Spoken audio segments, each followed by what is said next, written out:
21. Sound. Thanks. Thanks, Helen.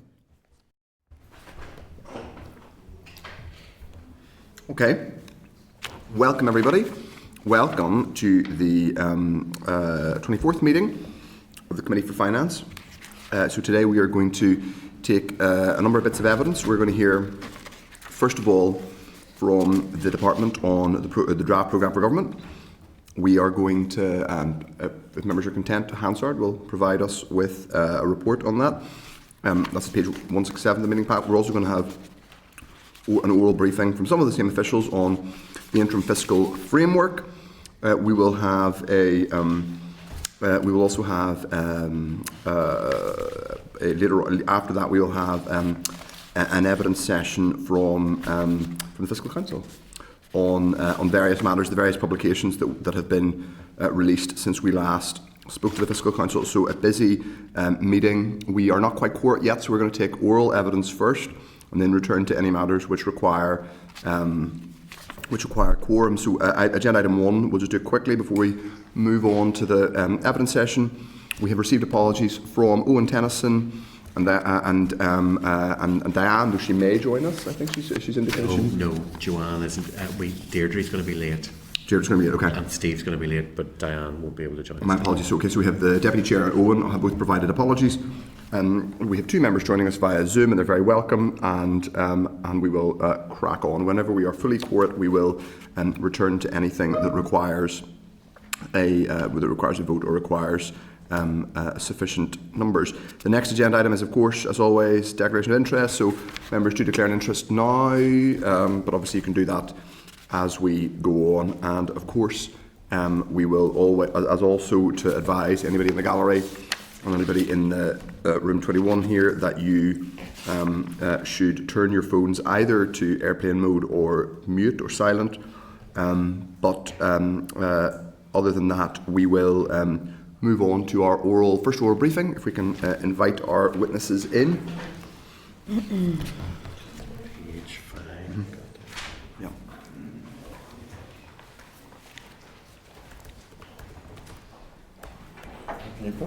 Hello. Afternoon.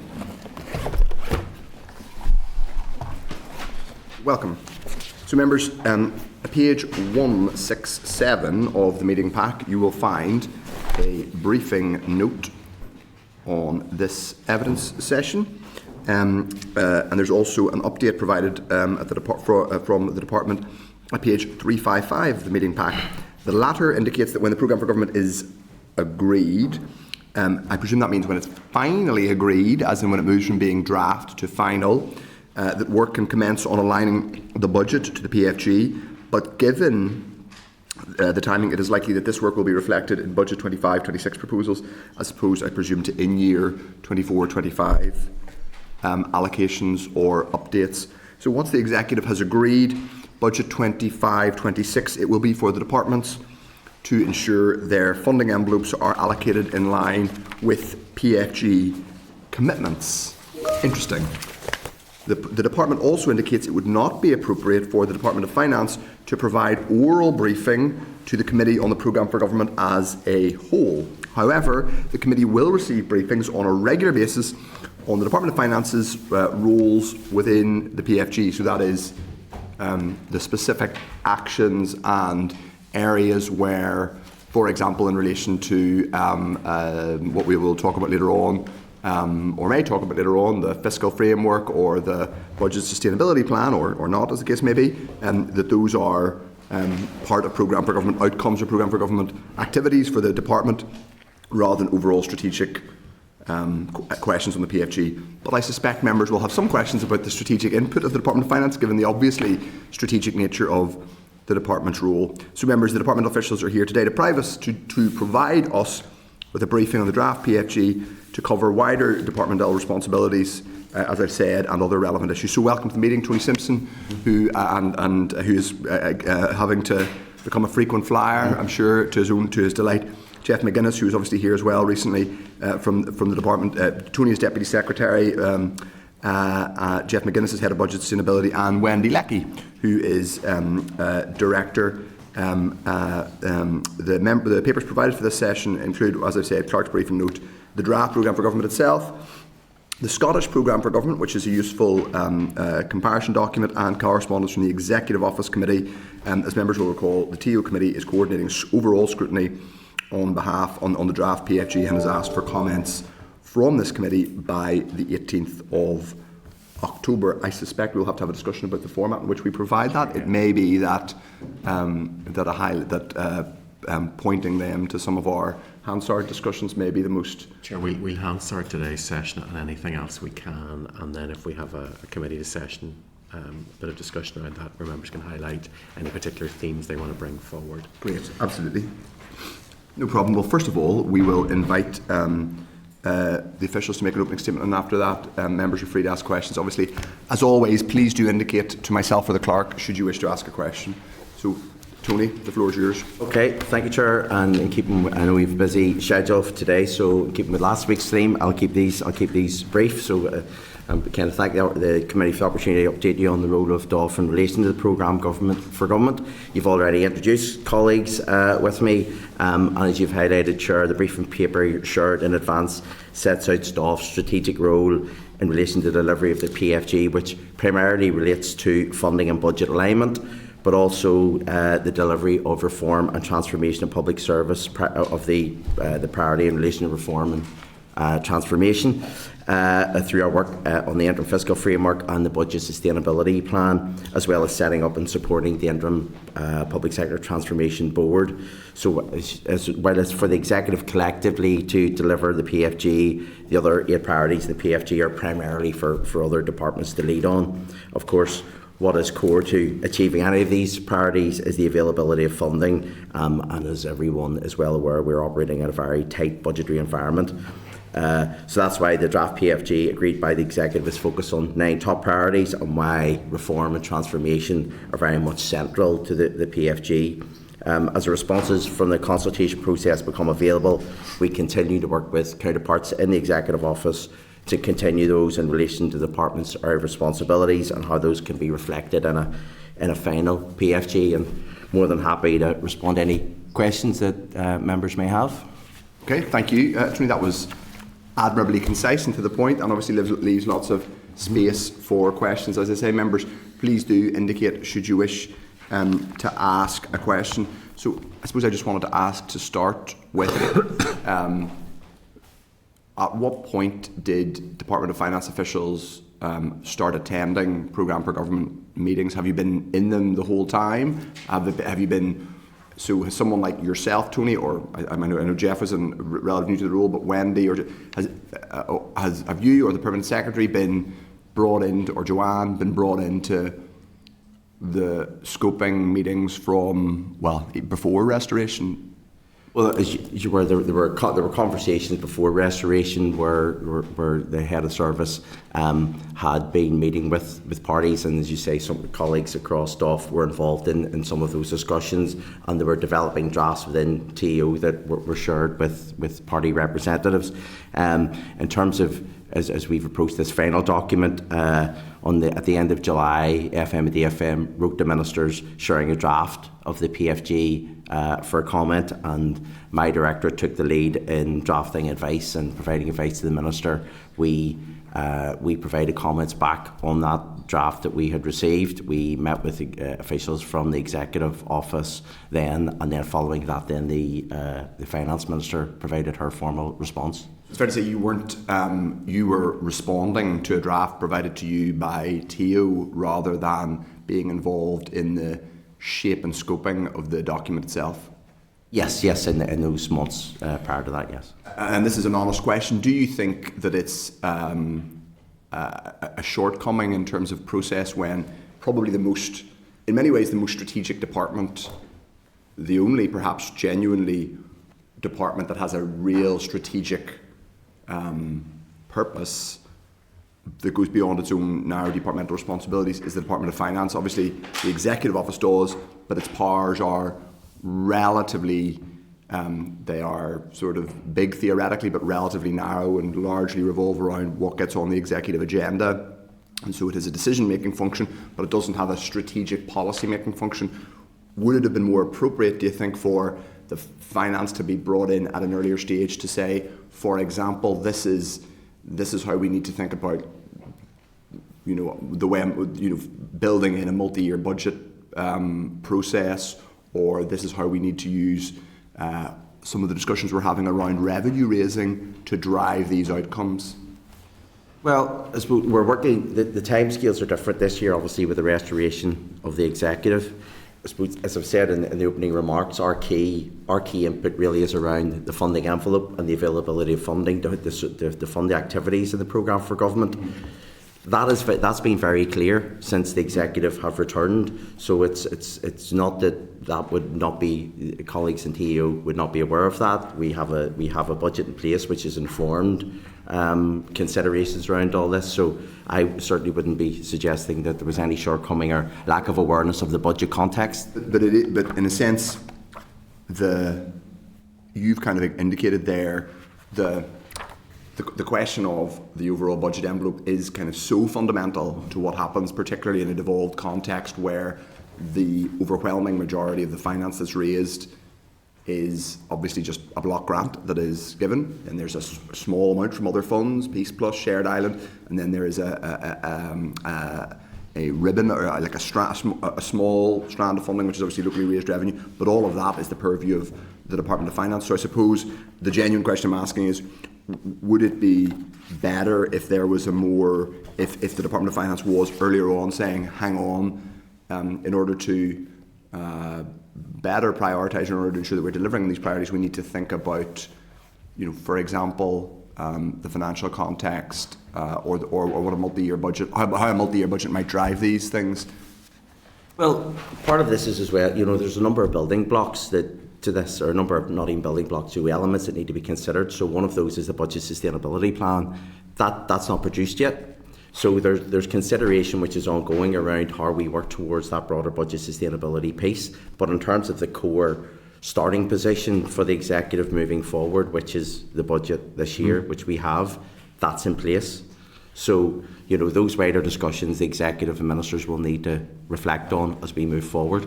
I'm glad you raised the budget sustainability plan, Tony, because it's not me raising it.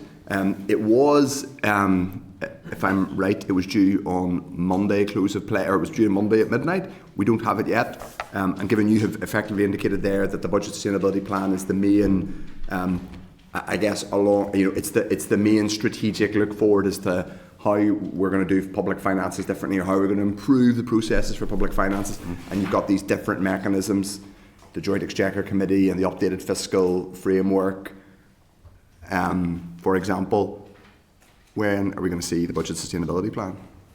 Well, there is a bit, there has been, I'll bring Jeff in a moment, because obviously Jeff's responsible for leading this work, but obviously with a new government in place, and that caused a bit of a delay in terms of the nature of the engagement that we could have with the UK government, so they were willing to grant a short extension to that. But perhaps, Jeff, you can elaborate. Yeah, I mean, it's crucially important that we have a collaborative approach to the budget sustainability plan, and that executive ministers take appropriate time to consider it. I understand that executive is due to meet today to consider the plan, and I hope to be in a position to update the committee shortly. Okay. Well, I appreciate that. I mean, I think it's worth saying, Tony, and I appreciate you are clearly right. There was an election in a new British government, but that was the reason for extending it to the end of September. So obviously we hope that it is published sooner rather than later. I'm just going to start to bring in members now. If anybody wishes to come in, as I indicate to myself or the clerk, Jerry Carroll.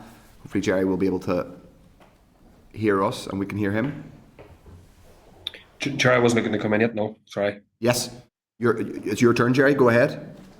No, Chair, I wasn't looking. You weren't? Okay. No. Right. Sorry about that. Well, Nicola, I think you're. I'm just thanking Peter for his invitation on the WhatsApp. So yeah, thanks. Okay, that's fine. Nicola, go ahead.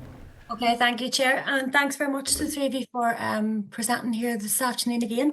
I think it's really welcome that we have this draft programme for government. People have been waiting on it for a long time, and it's the first one we've had in years, so it is really welcome. And there's so many within those 9 priorities, so many things that I've personally been working on, the likes of childcare, the likes of Loch Ness. So I'm delighted to see these made a priority, and ending violence against women and girls too. I think that's a really key part of it.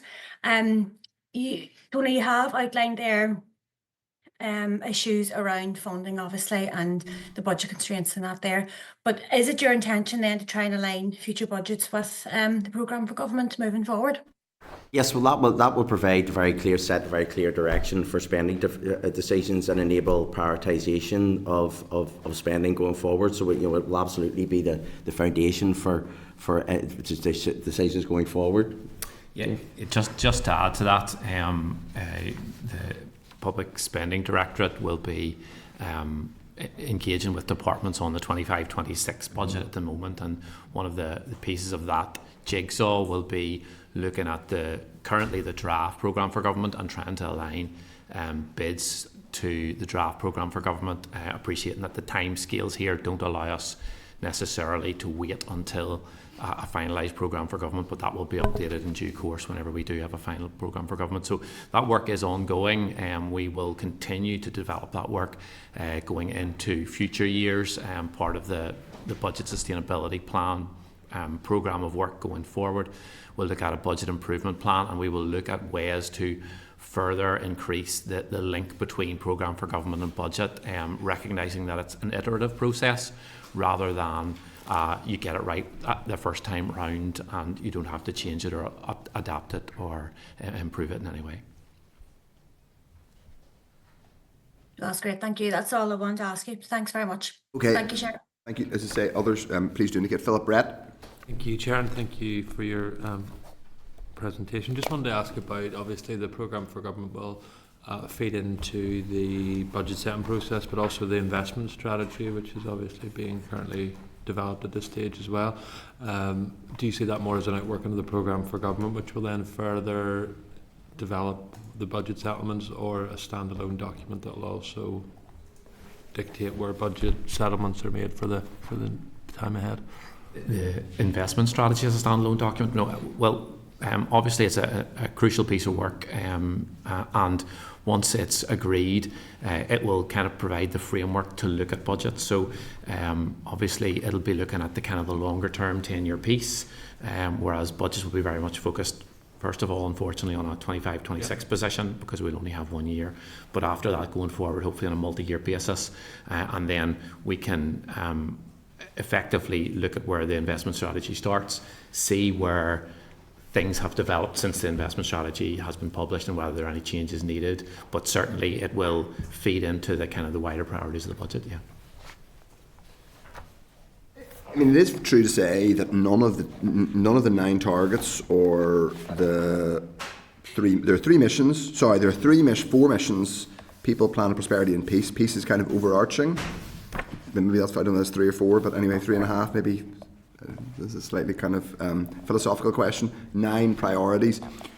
None of those have a specific budget line attached to them. Maybe that's a simplistic way of putting it, but it would be right. It would be fair to say that there's no.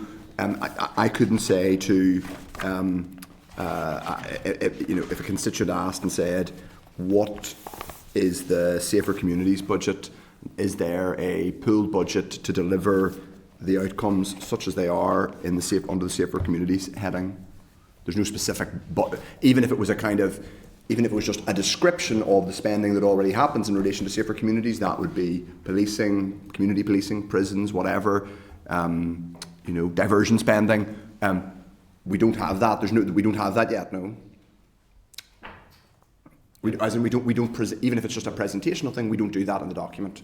That's correct. There is no direct amount of money associated with one. Now, it's important to kind of state that there's an awful lot of overlap in the programme for government, so it's not necessarily kind of a one-to-one relationship with every pound spent in public spending, because some of that will feed into a number, and that's kind of some of the difficulties or the challenges that we have in terms of linking budget to programme for government, and things that we will be looking at going forward. And I mean, I suppose that's part of why I asked the initial question, which is, would it have been better? I have a lot of respect for the officials in the Department of Finance because they come here and have to answer annoying questions from me and all of us, but they're very able, and I wonder whether it would have been better to have your teams and your department in right at the beginning, because I think what we have a lot of in the programme for government, and I'm expressing a personal opinion here, is a lot of descriptive text. And the descriptive text is often very interesting and well-meaning, but it isn't straightforwardly linked to a number, which is this is the amount of money that's being spent, and isn't always straightforwardly linked to a numerical target or even a legislative intervention. So I just wonder whether it would have been better to have the department, particularly in the spirit of multi-year budgets, which, as you have said in response to Nicola's question, is the intention going forward to have the programme for government linked to multi-year budgets, to have your team and your department in right at the beginning to develop that. Well, I think that the kind of Jess raised the key issue, the key challenge with that would be the significant overlap. So if you think that mission-based approach is to set the direction of travel for overall what we're in the long term, what the executive is trying to achieve, if you were to try to say set a financial allocation to that, the amount of overlap I would suggest would be so significant. You'd be saying it would exceed the budget in in a period to the extent to which you could argue it's not that meaningful. Yeah. So it's not that we're kind of saying we're spending this amount on A or X. It's what we're trying to do is work across government. So I'm not sure that presenting the data in that way would really be possible, or if it was, how meaningful it would be, because so many of the interlinkages between the missions. There is we talked about it this week, the Children's Services Cooperation Act. So there is a legislative precedent, which we were discussing this week in the Chamber, which is the precedent to pool services in relation to pool budgets, in relation to children's services, and that's a big ask for people in that sector. That spending, whether it's on CAMS, children, adolescent mental health, care for kids, educational interventions for kids with additional needs, that you can create pooled budgets to intervene with a specific group, because those are overlaps. So I suppose what I'm saying is, actually this is already embedded, that this is the entire thing. This is about breaking down silos, and how do we ever break down the silos if the Department of Finance isn't in there at the beginning doing the most strategic thing we do here is spend money. And everything comes back to money, because all of the ministers who we hear from in the Chamber will bring it back to money, and that's kind of a function of, that's a fact of life, but it's also a function of the way our government works, because we don't raise that much of our own revenue. I suppose I'm just asking the question, or maybe I'm making a statement, wouldn't it be better to have the Department of Finance taking a more strategic role right at the beginning, given we've already accepted? But anyway, I will bring in others, and please do add your names. Paul Frew. Yeah, just to stay on that train of thought, with regards to the legislation that's already in place, where does the Reform and Transformation Unit actually avail of that and use that current legislation to build up a basis for transformation? So in terms of, sorry, I'm not clear on the question. So the legislation, Chair had referred to that specific piece of legislation. Yeah. So how do you look at the tools that are already in place in legislation? We did debate it. I think it was the opposition day. Matthew, you'll help me out with the actual name of the Children's Services Cooperation Act. So how does the officials who are leading up the Reform and Transformation Unit actually use that legislation that's already in place to wed together the transformation that you're trying to achieve? Because surely it's not all about dispersing the £235 million in the Public Sector Transformation Board.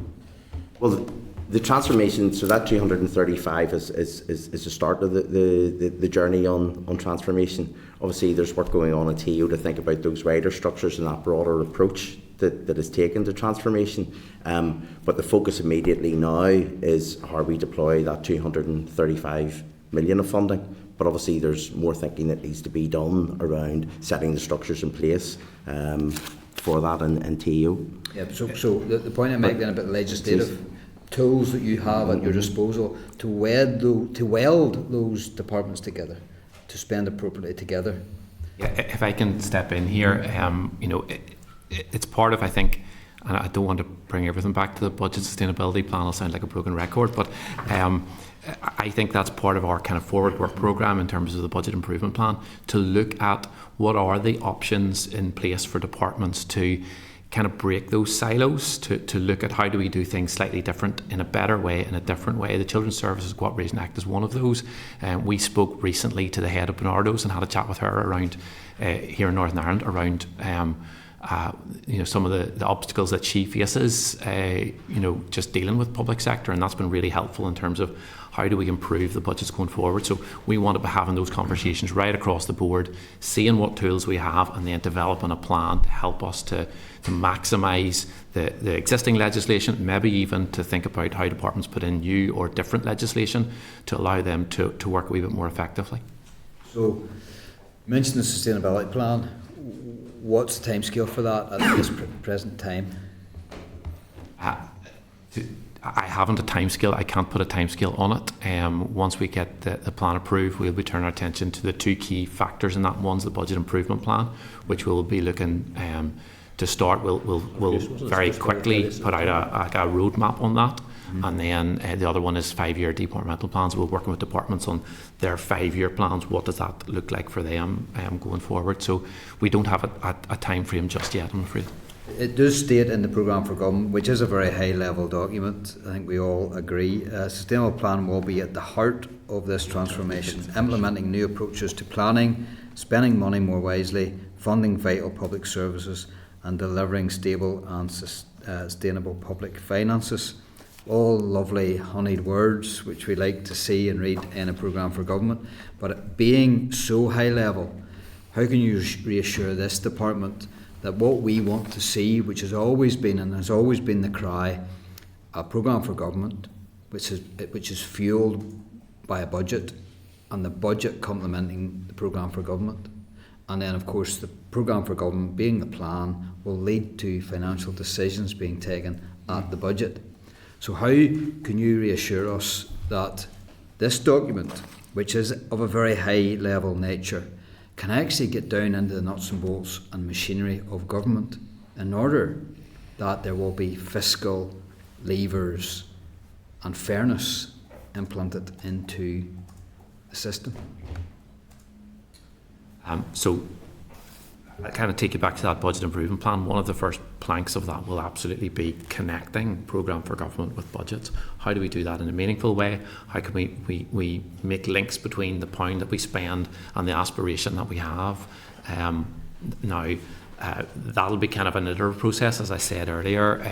I'm not sure we'll get that right the first time round, and it will take time to develop, but I think we need to make a start, and I think the budget improvement plan that we will begin to develop will be the first plank in that. As I said, we're starting to make the links between the draft Programme for Government as it stands and the bids that are coming in from departments in 25-26, and then we will look at how we move that forward a little bit in the next process. So I'm not partisan, Chair, I'll pick on the Department of Infrastructure. So Department of Infrastructure, the Minister bids for sewage improvements. Where do you attest that? How do you measure that? And where does that sit in the Programme for Government? I couldn't tell you offhand. We will be looking at what their link is in terms of, so I suspect, and I'm guessing here, it's a hypothetical, but they will link that to the need for homes that's linked within the Programme for Government. We will see that. We will kind of rank that in terms of where that sits compared to other bids. We will look at, there's a number of factors in the budget in terms of historical spend, where they're going, and that sort of thing, and then we will kind of provide that as information to the Finance Minister for consideration. You see my concerns with regards to the difficulty of answering that question. But I guess one answer could be is that you will leave it up to the ministers to actually present the bid in a way that connects to the aims of the Programme for Government. Yes. So it will be up to the minister to say, I need money for a better sewage plan, and that will help with affordable housing, that will help with growing a globally competitive and sustainable economy, but it will be up to the ministers to bid that. Yeah, absolutely. That 25-26 project that we're doing at the minute is asking departments to link the bids that they are having to the programme for government as it sits in draft. So yes, absolutely, it will be for the ministers to make the case for how well that links to programme for government. Okay, thank you. Okay, Steve Aiken? No, it was just a very quick one. I think the fiscal sustainability plan we're supposed to have on the 30th. The budget. It's worth saying, a couple of members came in slightly late. The officials indicated that there may be an executive meeting to discuss this today, so they hope it's sooner rather than later. All right, okay. That's right. My apologies for being adrift. I was too busy sorting out all our MLA's pensions, so there you go. Feel happy. Yep. Okay. I suppose just to go back to this point about kind of to reiterate at this point and get reflections on it.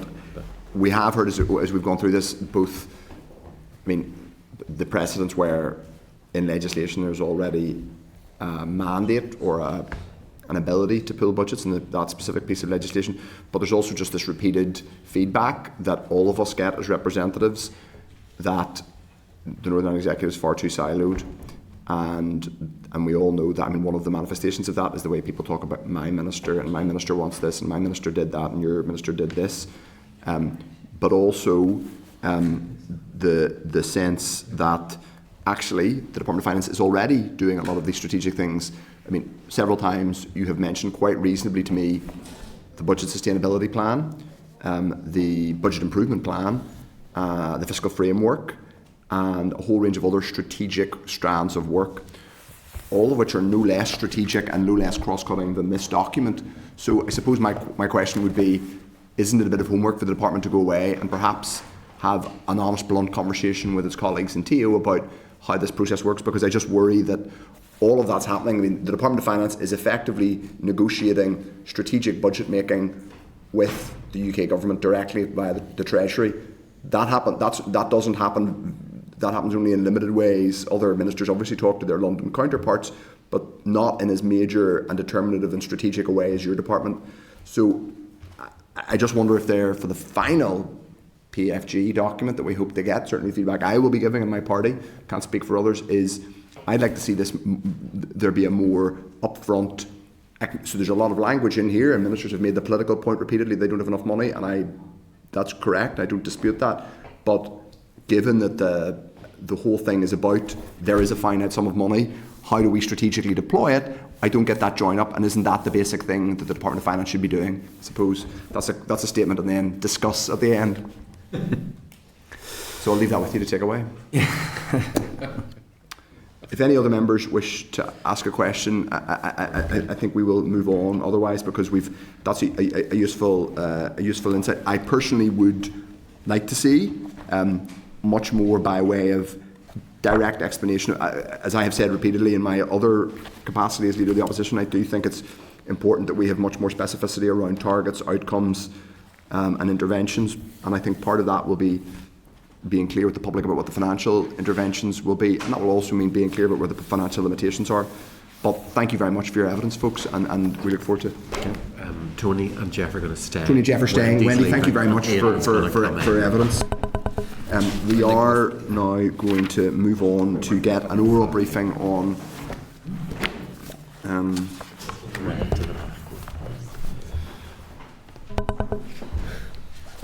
something unrelated matter. Yes, okay. Okay. So, members, if people are content, we will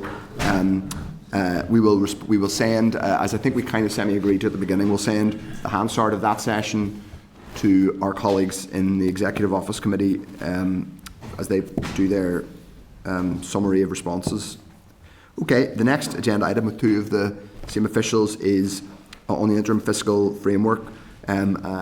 Obviously, assuming members are agreed that we get a briefing from Hansard, or that Hansard record it. Yep.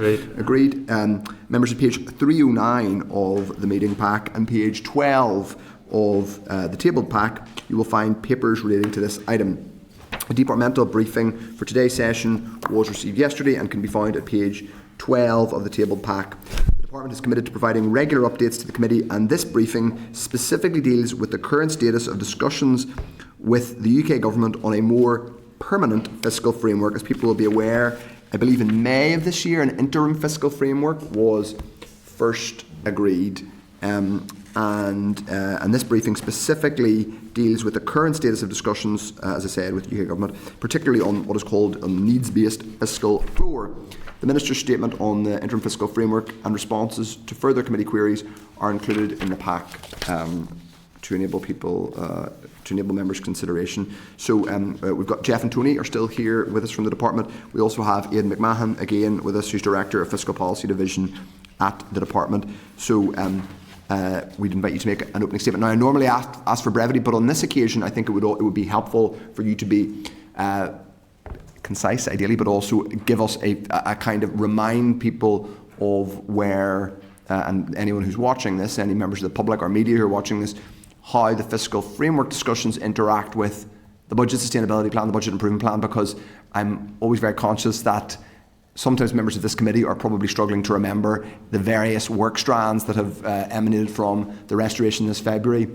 So we can't assume that every member of the public or even sort of informed commentators are aware. So if you could just run through how the fiscal framework discussion interacts with the other discussions, the other strands of work. Thank you, Tony.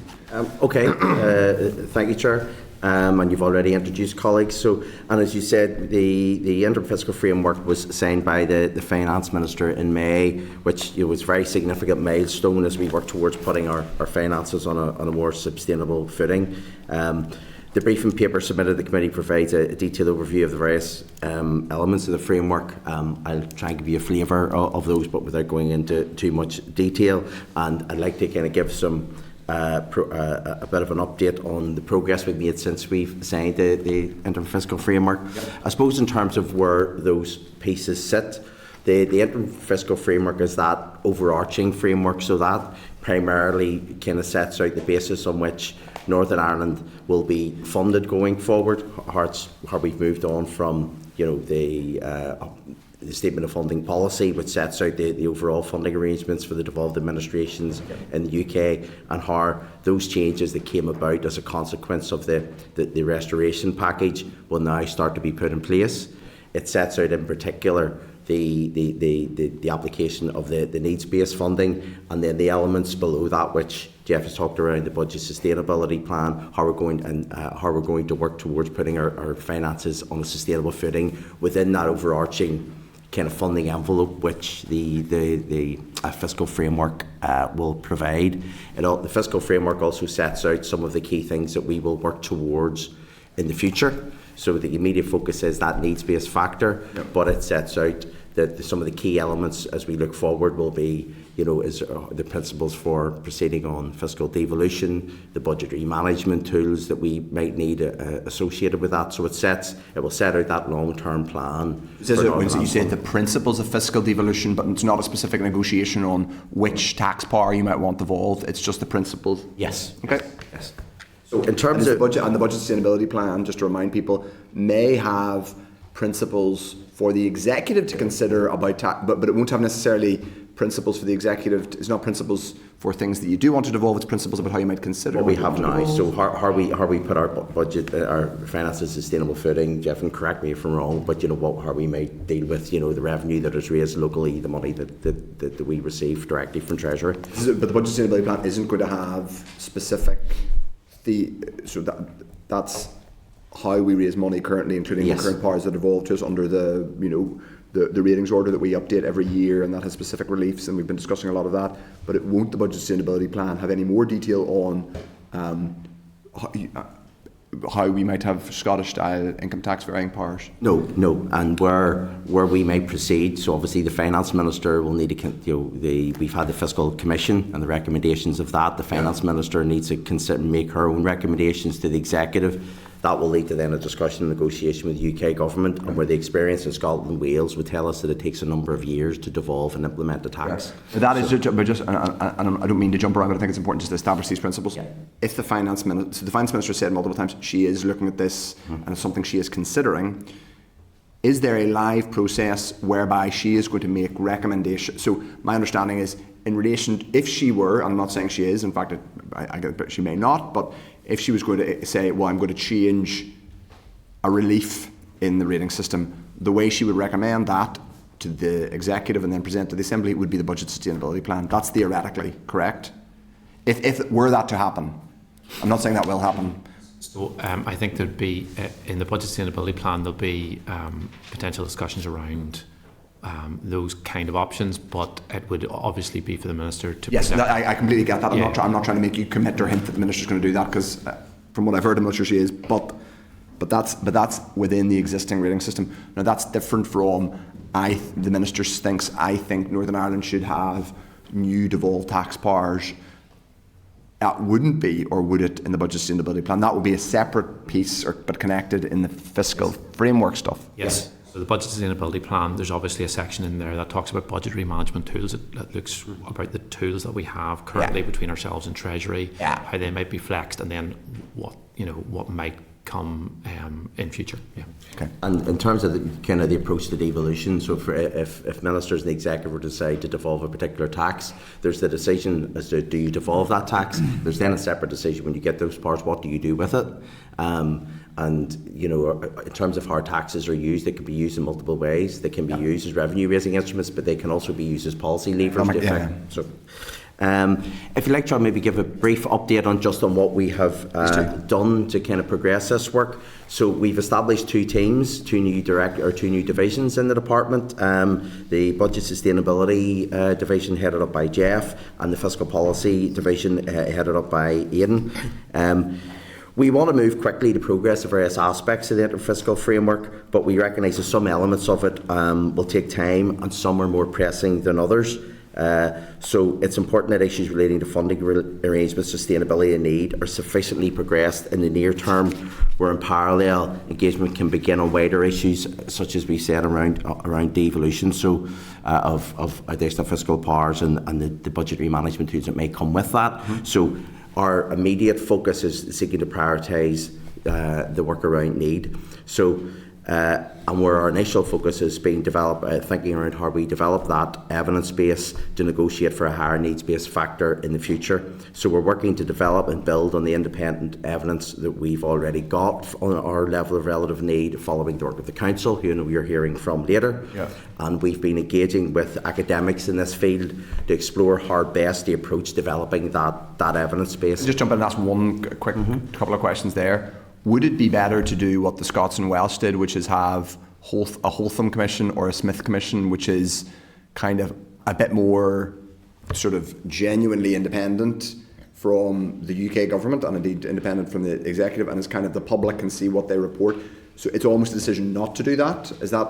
No, in the end of Fiscal Framework, it says that the Treasury will revisit the level of need if we can provide multiple independent, credible pieces of evidence. The next step might be to have a Smith or Holtham style commission. Well, I know they did slightly different things, but yeah, we are looking at ways in which we can develop an independent evidence base. So what we are not doing is just doing a piece of analysis in the department that we will then present to Treasury, because of the basis of the Fiscal Framework that would not satisfy Treasury. We need independent evidence. Mm-hmm. So at the moment there's a number of ways you can do that, and we can discuss those. You could have a standalone commission like Holtham. You could look at, and we're looking at different ways of which we can provide a portfolio of evidence, different pieces of evidence that suggest that our needs should be higher. The other constraining factor for us in this is that the Fiscal Framework points to us looking at that cliff edge at the relevant spending review. Mm-hmm. That's the next spending review in spring. So if we were to say have a big Holtham Commission style commission, start from scratch, we wouldn't meet that deadline. So we're trying to ride the two horses of getting the evidence base in time, so that it can influence those discussions that need to be had with Treasury at that multi-year spending review, but also that will have the independence and the credibility to shift the Treasury from their current position, which is 124. Okay. So we've had some, so as I say, we had some discussions with academics in that field. We're engaging with Treasury officials on that and the specific mechanics of the applications, the needs-based factor, and how they calculate relative funding per head. At the moment, there's not a lot of transparency around the Treasury calculations around that, so we're working with them on that. There's a commitment in the Fiscal Framework to work towards an agreed methodology. And as I said, we will in time look at the options for how we can enhance our financial management tools. We've already spoken on kind of budget sustainability and transformation a number of times. They are elements that we need to consider, but I'll not go into those again. And I suppose the other point I would make is the Minister has raised on a number of occasions in meetings with the Chancellor, with Chief Secretary of the Treasury, the importance of Northern Ireland agreeing a final fiscal framework that reflects the appropriate level of need and provides the level of funding that Northern Ireland needs to deliver the services that our citizens quite rightly demand. Happy to take questions, Chair, and perhaps some of those will maybe, rather than me talk at you about that's really helpful. That's really helpful. We can tease that out. I talked to you earlier on, so I think it's important detail to get across. Members, as always, indicate if you wish to ask a question. Don't answer questions. That's all we're supposed to ask them here. So there's a few things I wanted to start off with. I've already jumped in with a few. First of all, the 124 is the number, and we've had a few discussions in this committee about is it 124, is it 126? What do you include? What don't you include? Where are the discussions on that? Are you still gathering evidence on 124? And if so, what has the balance of evidence been about whether 124 is about right, too low? I'm not sure there'll be too many people who say it's too high, but what have you heard in terms of the evidence that's been gathered so far? Well, the starting point for this is the Fiscal Council report. Yes. And it does present a number of scenarios where you could justifiably suggest that needs should be higher. One of the key areas... 124? Higher than 124. And I know you're speaking to Sir Robert later. There's a number of kind of different aspects we're looking at this. So you kind of talked earlier around, whether we should do a new Hotham-style commission. And if I can use a very kind of crude style analogy, or whether you should rerun that work, if you use the same recipe and the same ingredients, you'll come up with the same meal.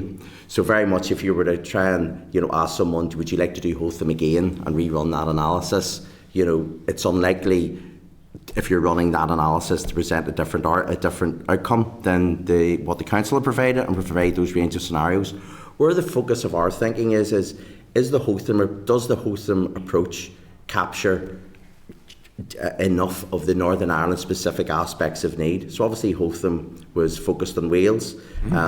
They looked at a number of indicators where I think Hotham had suggested that perhaps accounted for, I think it was 95% of difference between Welsh levels of spend and English levels of spend. What it didn't cover was policing and justice. Yeah. The Fiscal Council have produced a range of scenarios on policing and justice, but obviously I think they themselves would say that they're not experts in that field. I think there's a genuine argument that we can make. So the approach that they took around the time period for the policing and justice spend, they suggest there's what they call revealed preference. So they say, well, this was the amount of money that was allocated in that time period, so that's your revealed preference for the amount of money that you think you should be spending on policing and justice. However, our view would be, well, that was in a very constrained budgetary environment, and that was the money that was available in the budget for spend, and arguably spend could have been higher across a range of areas. Yeah. So one avenue that one avenue of discussions that we're having is with colleagues in DOJ to say, how can we present some independent, credible evidence to say that is one of the scenarios presented by the council, but perhaps that time period isn't the most appropriate one to demonstrate the level of policing and justice need in Northern Ireland. What the council did, and I'll be brief because no members want to come in, what the council did was they re-ran the Hotham approach. But Wales is very different to Northern Ireland. And the council, you don't think the council took enough account of the They presented a range of scenarios, and they've said that if you were to follow a revealed preference argument, that that would take you to 124. Yeah. But they presented scenarios where it could be 127 using a different time period. What we want is to bring in someone with a particular policing and justice lens to present evidence to say, yes, that was one of a number of scenarios, but it would be more appropriate with an expert in that field to suggest that person would be someone who had done someone from a retired official from the DOJ or from the NIO who did the stuff. We haven't agreed that way forward in terms of the who. So what we're looking at is we're developing in terms of we're working with DOJ colleagues to develop in terms of reference. That will need to be agreed in DOJ, and then we need to look at who best could do that piece of work. Is it possible? So some of Owen's not here, and his party have done a fair bit of work on cost of division and on the number being higher. But is one of the arguments they could make back to say, well, hang on, one of the reasons you're arguing for higher needs-based factor is this thing which is effectively something you're not tackling, which is the cost of division, i.e. you're duplicating public service. Well, no one might be here to address that contradiction there, because that's something that is one of the things we're looking at. So we're taking what we've described is what we're proposing, and the way we're taking forward or looking at is a layered approach. So looking at that core building block of Hotham, because that is a very solid piece of work. Getting some independent advice, and we've spoken to Jerry Hotham. We're taking his advice, and we're thinking about, to what extent is there a gap. So if it was 95% of accounting for the difference between Wales and England. Is there a bigger gap in Northern Ireland? We would suggest there is, certainly around policing and justice. Cost of division is one. Now, cost of division, so there's, they are... You might say back, well, what are you doing to tackle the cost of division? They could well say, what are you doing to do it? But equally, that is not something that you can change very quickly. Services are configured, there's challenges, societal challenges, which you can't say we can fix those quickly. There's also areas around what implications has there been around the governance gap that there's been in Northern Ireland over a number of periods. The implications. Do you mean they're not being an executive? Executive for a number of periods, yes. The implications that might have been. Could you just explain what that? Just to sort of unpack that a little bit. What are the fiscal consequences of that? Well, we're civil servants, given the framework that we were operating within in the kind of two most recent periods with an executive, where decisions couldn't be made by civil servants. Has that perhaps hampered transformation? Okay. Does that mean the civil servant doesn't feel like they can say, well, I don't think we should be having that? I'm just picking an example there. We shouldn't be funding that minor injuries unit. It should probably be consolidated into the next to the emergency department 5 miles away. That kind of thing. Yeah. Yes. Obviously, officials will have less powers than ministers, and so can do will have restricted powers and can do less things. Okay. And equally, it's true to say the UK government will not have been filling the vacuum and the void completely. Yeah. So arguably, you could say it's on both sides. Have our public services not been able to transform in the same way that they may have been in other jurisdictions? Are they more costly to run? Now, obviously, you're quite right that UK government will say, well, now you can fix them. But again, it's recognising that collapse government in that way. If there's a fiscal cost to both division and not having a government, they might anyway. But yes, but if you're thinking around what is when you look at what is relative need, it's what's the relative level of funding needed to deliver comparative services. So when we've talked around transformation and the steps that the executive's taking to roll out the transformation fund, that will take time to impact in terms of the costs of services here. So we're looking at saying here's a number of factors which have not been aren't addressed by the Hotham approach. So it's not to say that there's any failings in the Fiscal Council's analysis, because what they said quite explicitly is that they were replicating that Hotham work and adding in policing and justice, but to try and take a more nuanced view of it. One thing that I think there probably would be a degree of consensus on, I will bring in others after this, is that obviously the handling of the city deal and indeed some of the other, it was unacceptable and chaotic. Is there an argument for saying, as part of the fiscal framework, if we are having a discussion about how we get to a more in a sense, a more optimal way of funding and operating a devolved funding settlement for Northern Ireland, that if they are making a decision, if they're communicating something which has a material impact on public spending, they can't do it via an email from some, with the greatest respect to whoever it was at the Treasury who sent an email to on some random Wednesday afternoon a couple of weeks ago saying, city deal funding is paused. Wouldn't that be a legitimate thing for you guys to say back to them, that if we're getting to a place where there has to be a better way of working. Did you see what the question I'm asking? It's not just about the fiscal framework. It's about you can't send emails at no notice and just say you're binning or you're pausing major. Well, the finance minister has been clear in discussions that she's had with UK government ministers that that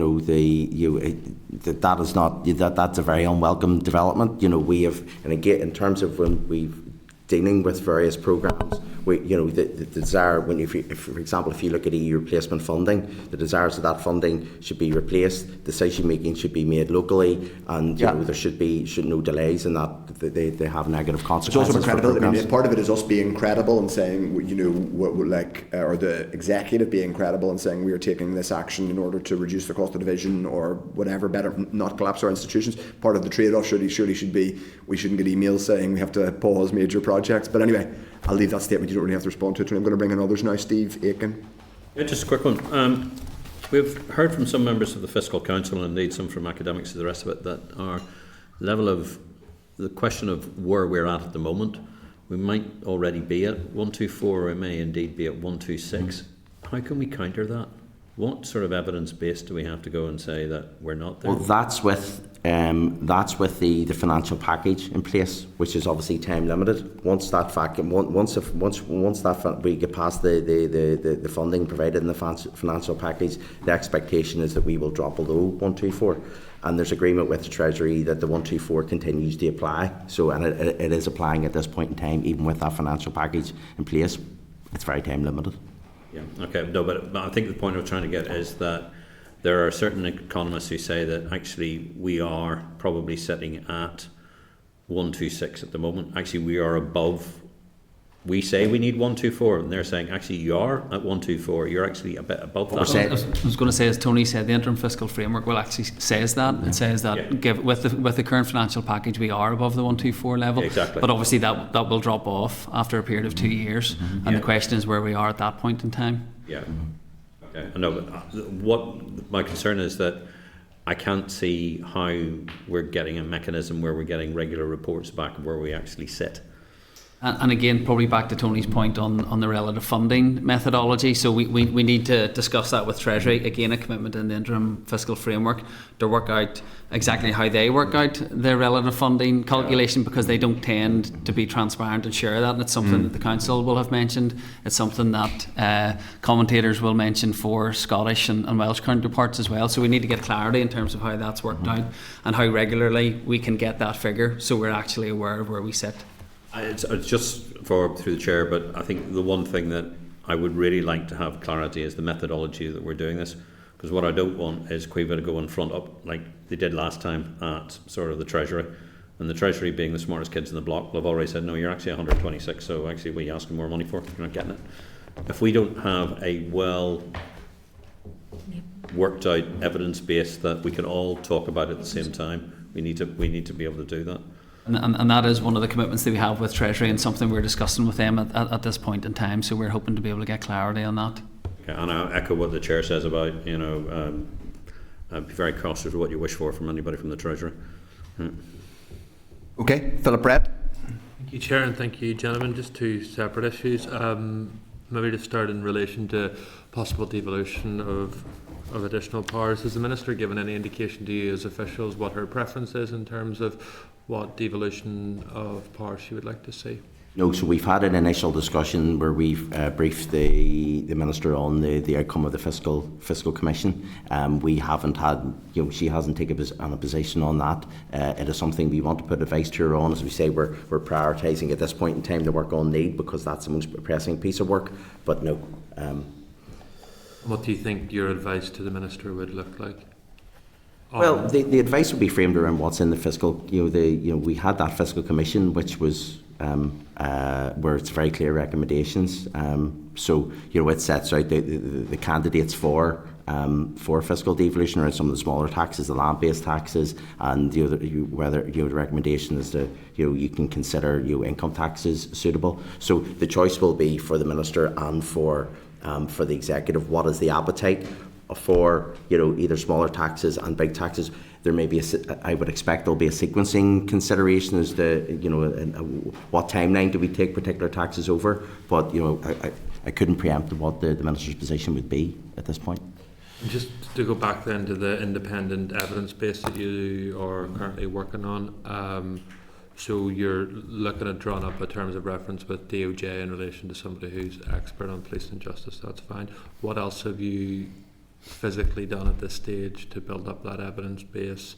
And how close are you to completing that work, given the time constraints that you referred to earlier? Well, we have that with the terms of reference is being developed. It's yet to be finally agreed. Once we have that, the intention, subject, of course, this all needs to be agreed by ministers. Is that with DOJ for their sign-off? Well, they're developing it, so we're working very collaboratively with colleagues. So DOJ we've been working at official level. So I'm not sure what level of approvals it may have got in DOJ, but we've been working with them to develop a terms of reference. I would expect that they want to agree that with their minister as we and we would need to agree it with ours. We've also been having separate discussions with officials in the departments for health and departments for education. In health, for example, we are going to have we're due to meet with the mental health champion, because one of the things is looking at what other areas, perhaps not particularly, Hotham boiled it down to indicators in 6 areas. Yep. So, but what's perhaps not accurate, reasonably represented in that there's more of an issue in Northern Ireland. So, colleagues in health would point to a whole range of evidence which suggests that there's more significant mental health issues in Northern Ireland, which they themselves then bring greater demands on public services, be it in the health service and in the education system. So that's something that we want to bring out, and then looking at just as I said, around the challenges in terms of the transformation journey, where we are in health.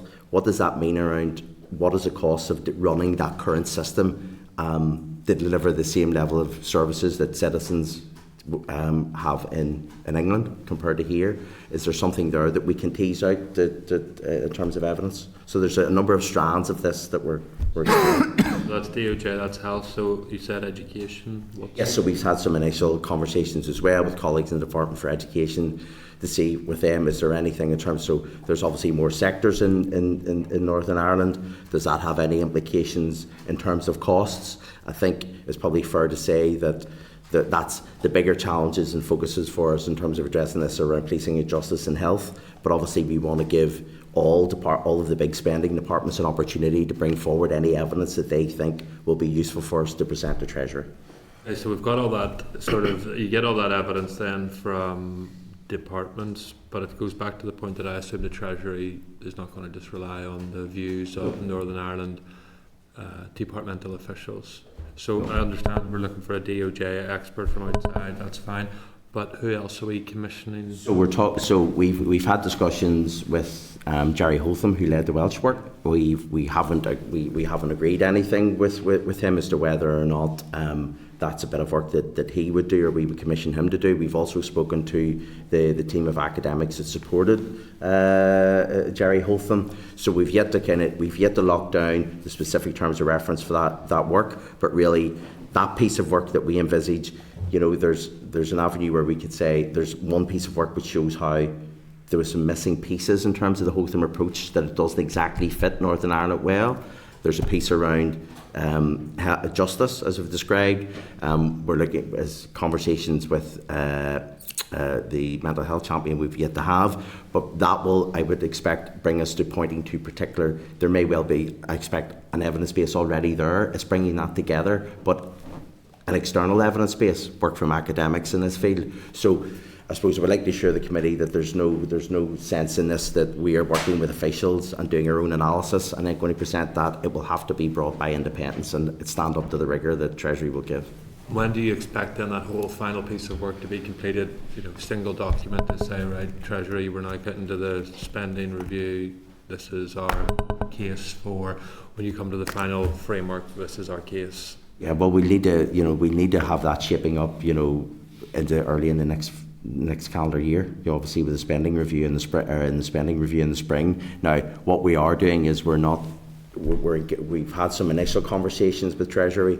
We want to engage with them and bring them with us. We want to test some of the thinking with that. Now, obviously, this will be a negotiation. They will not be wanting, their opening position will not be how much more does Northern Ireland need. But we want to test the thinking with them on some of this, and work as in as transparent a way as possible with them. So we're going to be speaking to Treasury throughout January. Then you expect to finish this by? We want to get it done as soon as possible to inform that, but obviously if we've the lockdown in terms of reference to commission people to do it, some of this could be very short, snappy work and not doing things from scratch, but drawing together evidence that already exists. So as I say, in the mental health space, there'll be a wealth of evidence there. January then? I would love to see it done in January. We can't go too close to the spending review because we need to influence those decisions. So yes, we are working as quickly as we can on this. Thank you. Good luck with that. Okay, Deirdre Hargey.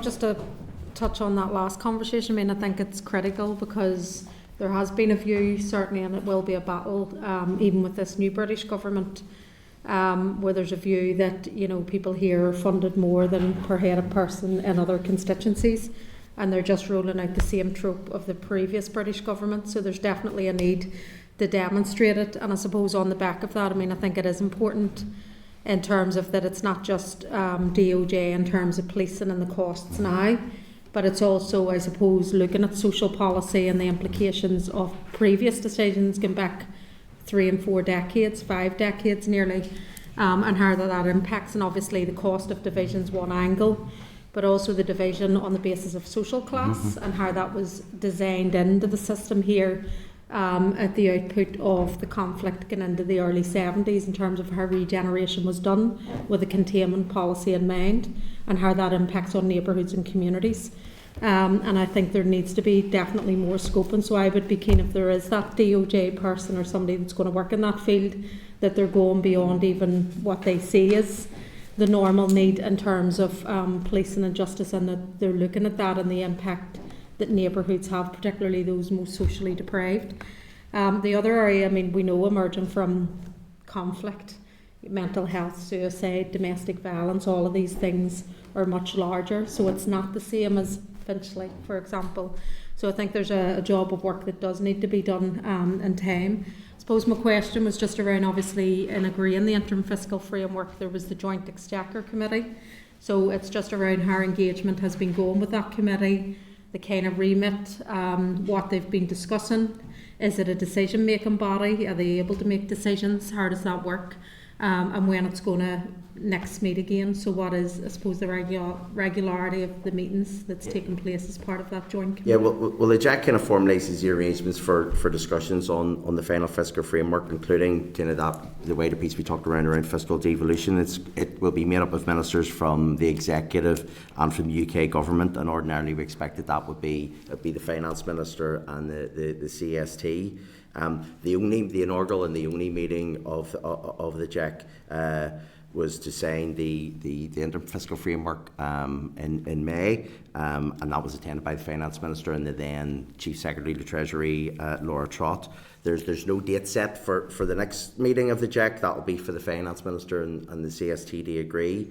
But that, as we work towards agreeing a final fiscal framework, that will be the body that will be kind of tasked with kind of making the decisions on both of that. They're to be agreed both kind of jointly by ministers of the executive, the finance minister primarily, and the CST. I was just going to add into what Tony said. So officials will work, if you like, a level below that, and so officials will be carrying out our work, and then as decision points are reached that ministers need to make, then that's when the next JEC will be organised. So they don't tend to have, it's sort of as needed, if you like, and when there's decision points and decision trees that need to be followed.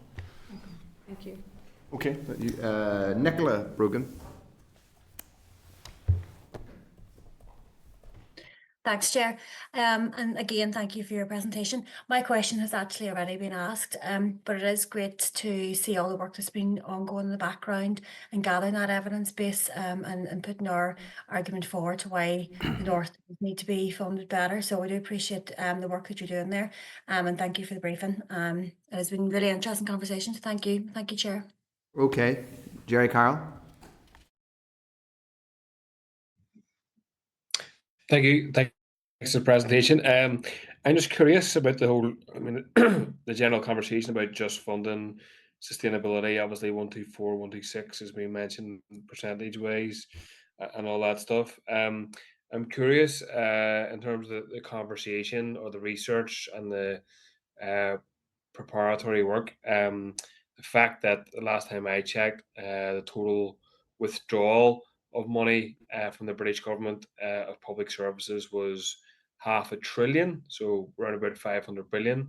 So the knock-on effect of the withdrawal of money from public services here would be roughly tens of billions, I would imagine. So what work has went in to say that obviously the percentages may not be actually up to speed because you need to take into account the money that was withdrawn from public services here, which was never really reinstated. Has that played any part in conversations about just funding percentages and sustainable funding for services here? Well, the focus of our work is around what is that level of relative need. Now, that's relative need, and I suppose that one of the kind of points you made earlier, that's around what is the level of relative funding needed to deliver the equivalent level of services as a citizen in England would expect. The Finance Minister herself has been very clear in engagements with UK Government and Treasury Ministers that the level of funding overall is lower. So I think that's important to say. People sometimes are adjusting relative need. If your view is the UK government is not spending enough money on public services overall, I would agree with. I'm sure others would. This doesn't address that. Yeah. So, but that's a message that the minister has been making. She said she's met with the Chancellor, she's met with the Chief Secretary of the Treasury. That's a constant theme throughout discussions that she will be having with Treasury ministers.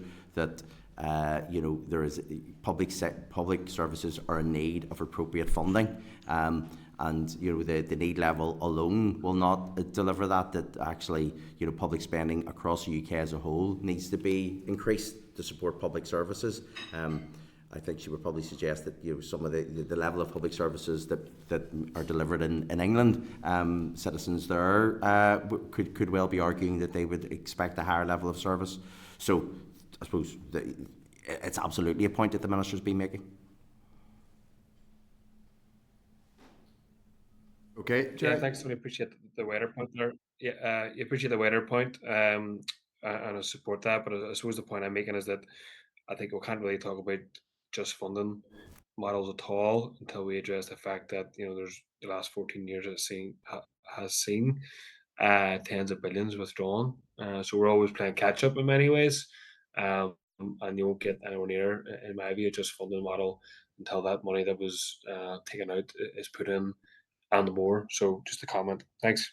Fair enough. To be fair, I think that's the kind of the point that Tony was getting at, and I think that's probably where the Finance Minister is too. But your point is made and understood. Members do indicate if anyone else wishes to come in. I just wanted to pick up on a couple of points. If it's been revealed and I've missed it, apologies. Is there the deadline? So we have a deadline, although a slightly movable one, on the old budget sustainability plan. Is there a deadline on this, or is it kind of iterative and it's over when it's over? Or it's ongoing in the sense that there's no firm deadline in the interim fiscal framework. So the interim fiscal framework suggests for the overall framework or for need. Sure. Well, for the overall frame, first of all, the need. Your evidence gathering at the minute. Do you have a deadline as to when you want to go back with your? Yes, we want to have that in place to inform the UK government setting of the next spending review. There is no. There's spring one, not the spring one. Yes, so there's no deadline from the UK government for us to do that. They say they're open to considering that evidence if we can present that. You would like to be able to present them with a robust suite of evidence by the spending review next spring that these sources say that 124 is not high enough. Yeah. And as I said, we're keen to keep those lines of communication open with Treasury, so it's not here's on your desk just as you approach the deadline for them finalising the spending review, that we keep those channels open. Okay.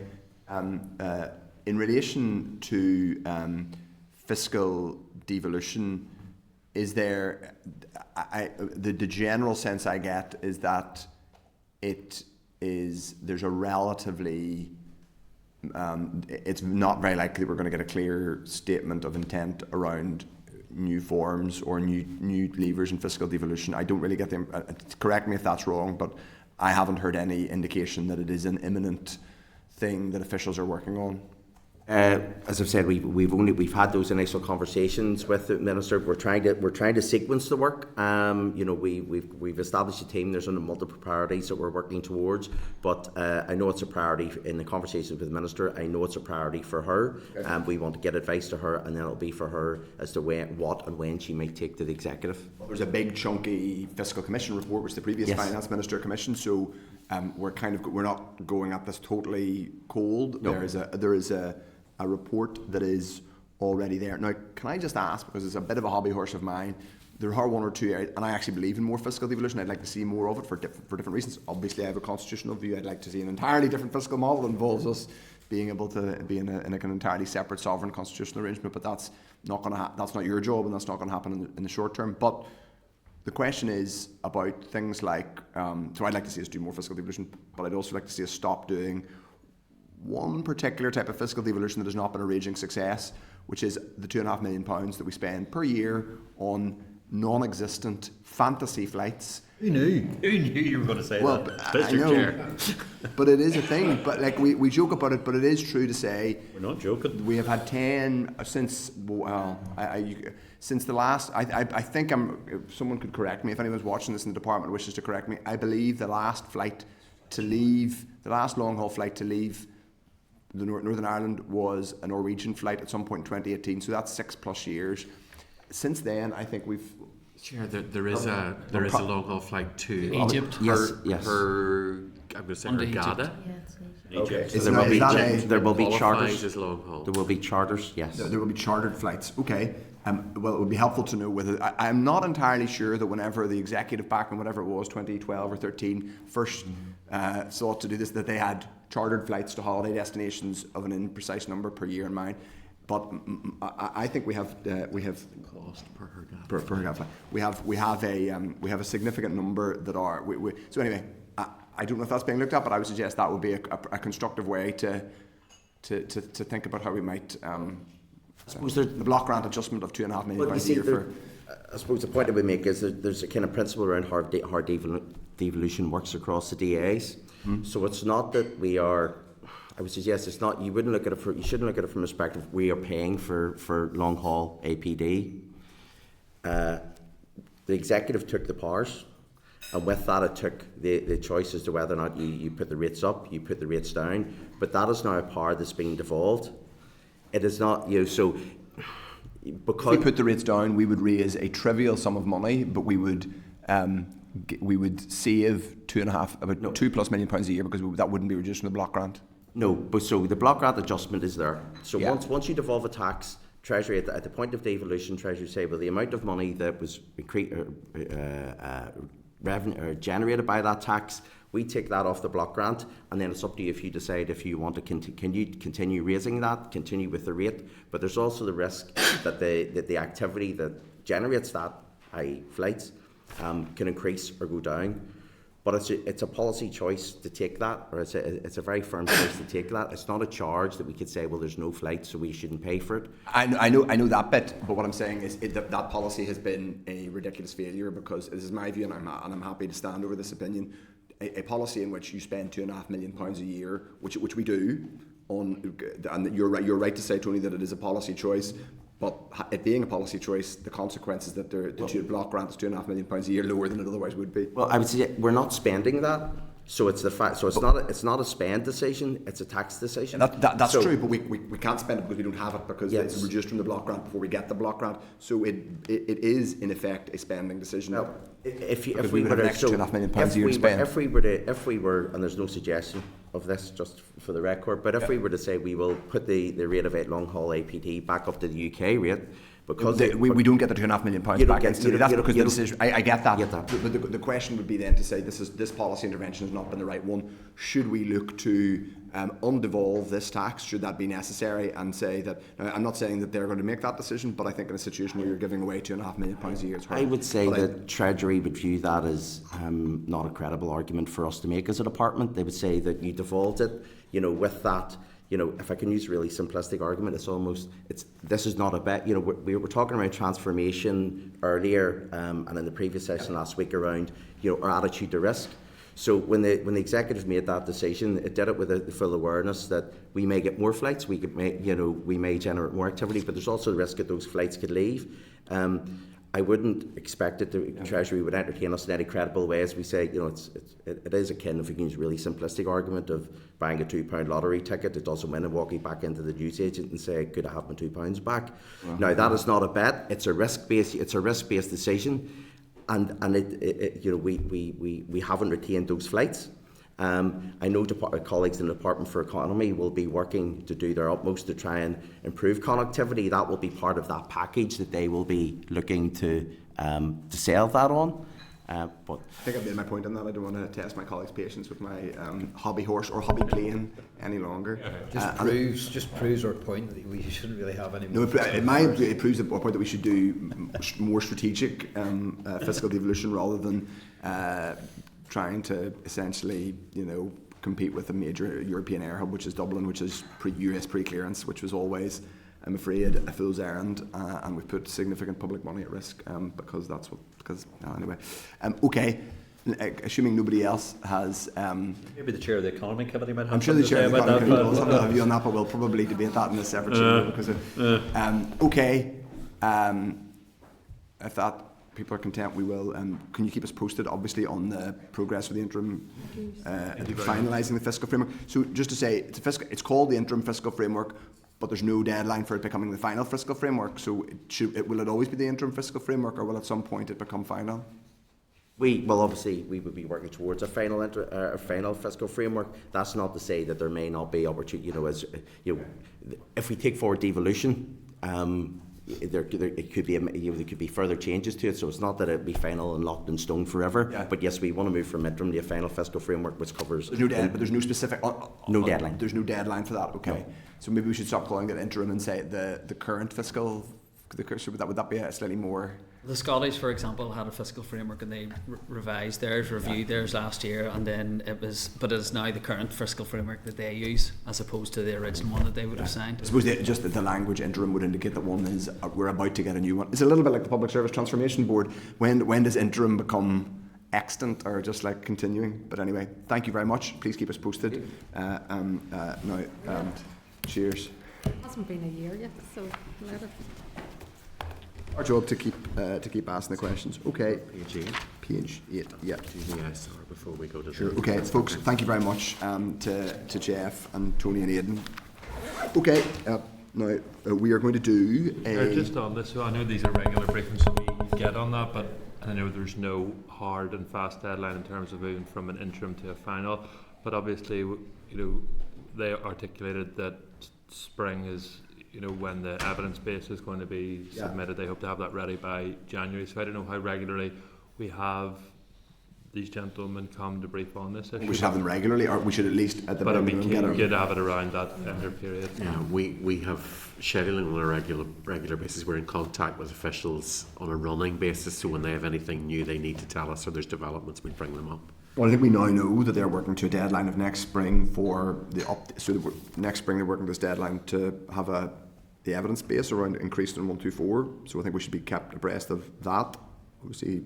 And I don't think there's anything. I don't know why that stuff would be unbelievably sensitive that we couldn't be briefed on it, and also on the fiscal framework and how that's progressing, which is obviously part of the 124. 124 is part of that. Okay. So members, we're going to move to agenda item 7. So we, because we weren't quite quorate for decisions at the beginning of the meeting, we have a couple of things to go through. Agenda item 7 is SR 2024-172, the Coronavirus Act Registration of Deaths and Stillbirths Extension Order. At page 342 of the meeting pack, there are papers for this item, and on the 11th of September, the committee agreed that we were content with the proposed statutory rule to extend the expiry date of the temporary provisions in the Coronavirus Act in relation to death and stillbirth registration. I should say, with the content with the caveat that it was not an ideal situation, and we were not content that we had been placed in this situation. So members will be aware of the department's ongoing efforts to make these permanent. We have not yet had a response in relation to a letter we put in on baby loss certificates. But in relation to the rule, it's now been formally subject. It's been formally laid and is subject to a confirmatory resolution procedure before the Assembly, which is, I believe, on the order paper for either next Tuesday or the 14th. We understand the debate will be. Sorry, it's on my paper here. The Department have stated that's Monday the 14th. That's going to be debated. The Department has stated that there have been no changes to policy content. Thank goodness for that. I think we already knew that since the SL1 was, and that's was submitted to the committee. Full details of the background rule can be found at page 342. The Examiner of Statutory Rules has indicated that the report on the rule will not be published until Friday the 4th of October. Members are asked to consider this rule subject to the Examiner's report, and if any issues are highlighted, the Examiner will bring them to the committee's attention after that. Paul Frew, I think, and any other member who wishes to comment on this. Thank you, Chair, and you'll be no surprise I'm speaking this. I'm a bit like this as you are to the long haul flight stuff. Other things too. We know where we are. We know where we are on this. We know why we're in this place. So we're not going to be unreasonable as a committee on this. But what I would say is this is now placed on the order paper because of necessity with regards to time. But I do think that this committee gave a very valid steer to the officials around the speed of primary legislation and also the additional piece around the baby loss certificate. And I do think that we as a committee have an opportunity to apply a bit of pressure on the Minister, and I've sympathy for the Minister with regards to where she's at in this. It's not of her doing.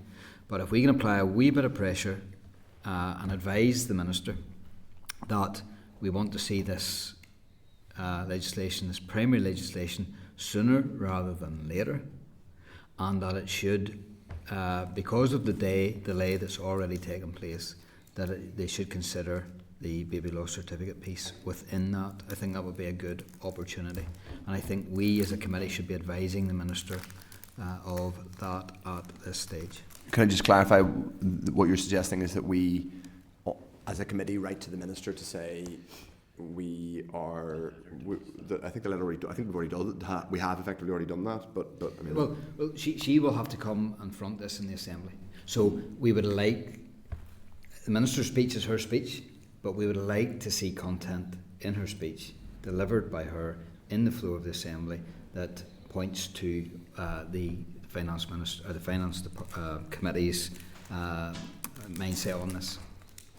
Well, I would suggest you've made that point, and I think we will the department, the DALA, will obviously be watching what happens here, so I think I assume they will be abreast of that, and the Minister will be briefed on that.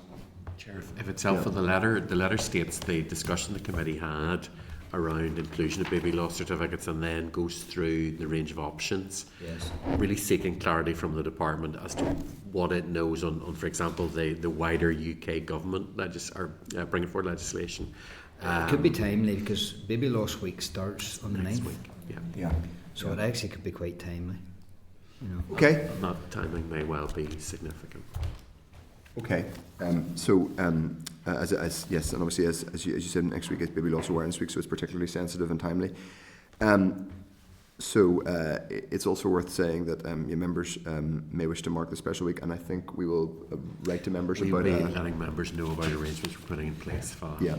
So if members are content, subject to the discussions we've had and some of the caveats people have raised, subject to the ESR report, I put the question that the Committee for Finance has considered SR 172/2024, the Coronavirus Act 2020, Registration of Deaths and Stillbirths, Extension Number 3, Order Northern Ireland 2024, and subject to the Examiner's report, recommends that it be approved by the Assembly. Content? Okay. So members, if you're agreed, we will also issue a press release highlighting the Committee's support for the introduction of baby loss certificates. And reflecting the Committee's obviously sympathy for those who are in that position, and people are content with that. Okay. The next agenda item, we'll go, I guess, to our next evidence session, or we'll go straight to the Fiscal Council. Yes, we'll go straight to the Fiscal Council. Okay. We are now going to page 20. 21. 21. Okay. So members, the next, we are jumping around a little bit, the agenda today, but the next agenda item is an oral briefing from the Fiscal Council. I presume people are agreed that Hansard will record this briefing. At page 390 of the meeting pack, there are papers relating to this. The committee agreed to seek an oral briefing from the Fiscal Council to explore the Council's views further in relation to the Executive's 24-25 budget, the June monitoring round and interim fiscal framework. So today will be an opportunity to discuss those and also the upcoming Fiscal Council bill and provisions within that. We are joined via Zoom by Sir Robert Choate and Maureen O'Reilly. Welcome, Sir Robert and Maureen. And in person, Jonathan McAdams. Welcome, Jonathan. So members, for your information, page 390 of the meeting pack is a memo. Page 392 of the meeting pack is previous correspondence. And the Council document assessing the budget is at page 422. And finally, page 402 is the policy document, which we discussed already a week or two ago on the Fiscal Council bill. I've already welcomed our witnesses to the meeting. So obviously, if you're willing, Sir Robert, welcome. It would be we'd obviously welcome an opening statement. I think Robert, we can't the dreaded hear mute you. Are you muting yourself, or is that us? Okay. Can we see what's going on with broadcasting? Forgive us. This is a problem we've had before, Sir Robert. So, there we go. There we go. Yes, we can hear me now. We can hear you. Yeah. Yes, we can hear you. Yeah. Go ahead. Thank you, sir.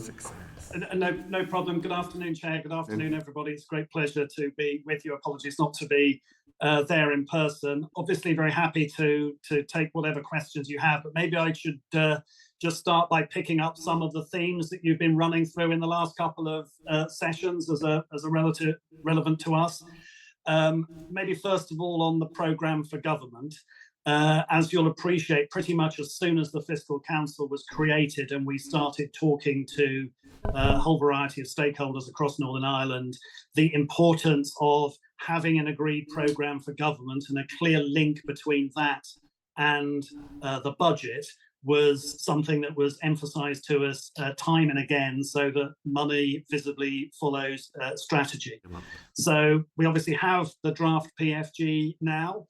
That will, judging from the evidence you've received, soon be accompanied by sustainability plan.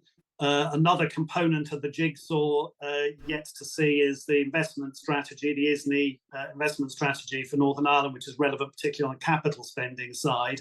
But with those components together, when we do get to a draft budget, presumably at some point later in the year, as greater clarity as possible about how I guess the 9 priorities are probably the most relevant element. How that feeds through to where this shows up in particular spending decisions would obviously increase the credibility of both the PFG and the budgets. There are a number of concrete numbers scattered through the PFG, but clearly not a comprehensive picture. Some of those are particular sums of money. It's not clear over what time period they refer to, but sort of tidying all of that up and drawing a clear link through when the programme for government comes, when the draft budget comes before you, I think would be desirable.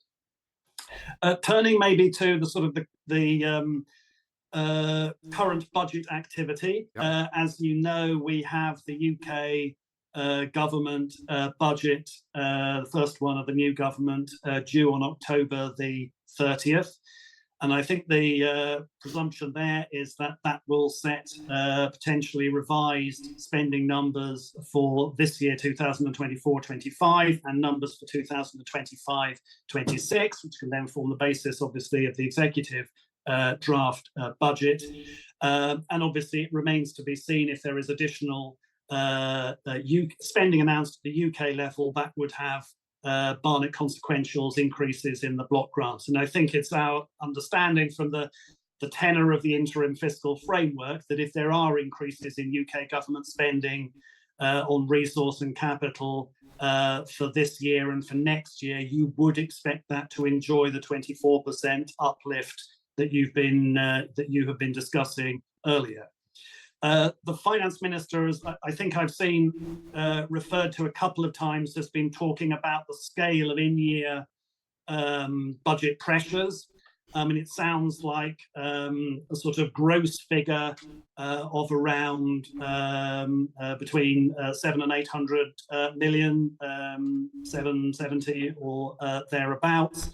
And I think she's also referred to as it were a sort of net pressure of 270 or 267 or 270 or thereabouts. So I presume that is essentially based on a assumption, more or less well-founded, I don't know, that you will see an increase in UK government spending that would deliver Barnett consequentials of around 500 to make those two numbers consistent. As you'll be aware, the UK government, the Chancellor, when she came in, got the Treasury to publish an audit of public spending, which suggested that there were 22 billion of in-year pressures, some of which arguably inherited from the previous government, some of them reflecting potential pay decisions or pay decisions for this year. And presumably, if UK government spending plans for this year and next, or for this year, are increased to reflect some portion of that 22 billion, some portion of that increase is then Barnettable or would lead to Barnett consequentials, and that presumably there is some judgment there that will cover some, but not all of the in-year spending pressures that the executive is confronting at the moment.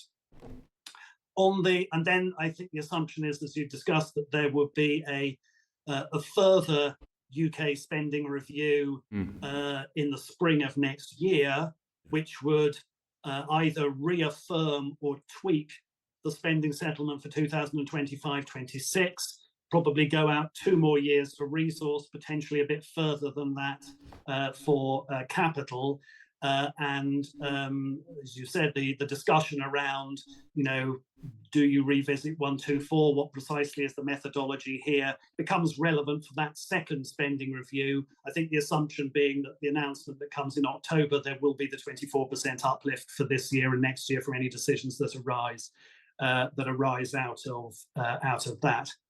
You've had an interesting discussion around the 124 number, for which we obviously have a good deal of blame, but as witnesses have pointed out, we did of course explain that the precise number depends on a whole series of judgments about which reasonable people could disagree or have different views, and we said there were judgments you could make which would leave you with a number that was higher or lower than that.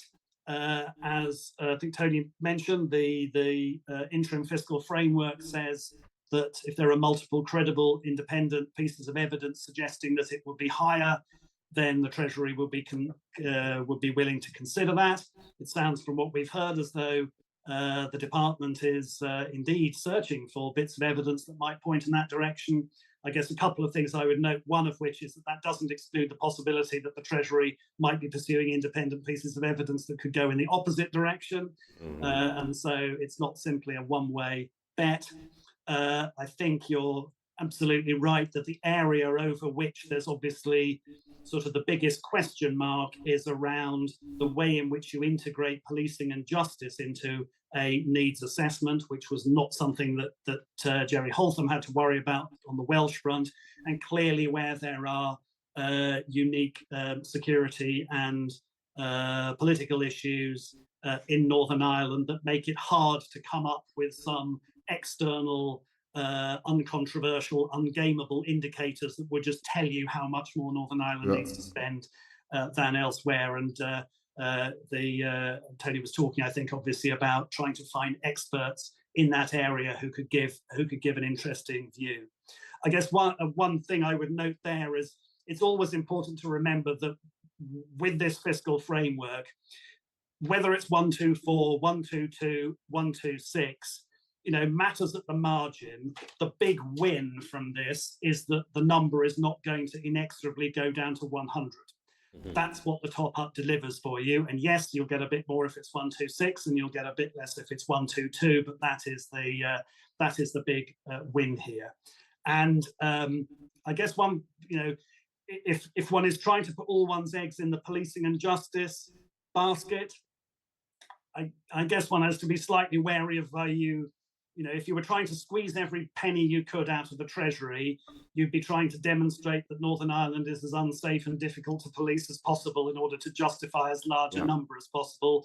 That's not without other issues. Finally, maybe just mention very briefly on the devolution of further tax powers. That's obviously was a matter for the Commission to advise on rather than for us.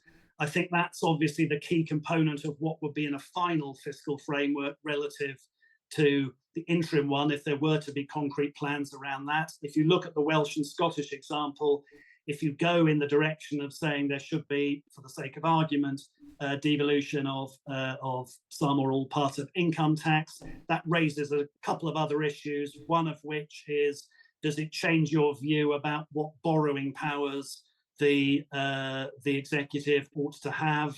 Should it be allowed to run a reserve as distinct from having access to purely to budget exchange with the Treasury?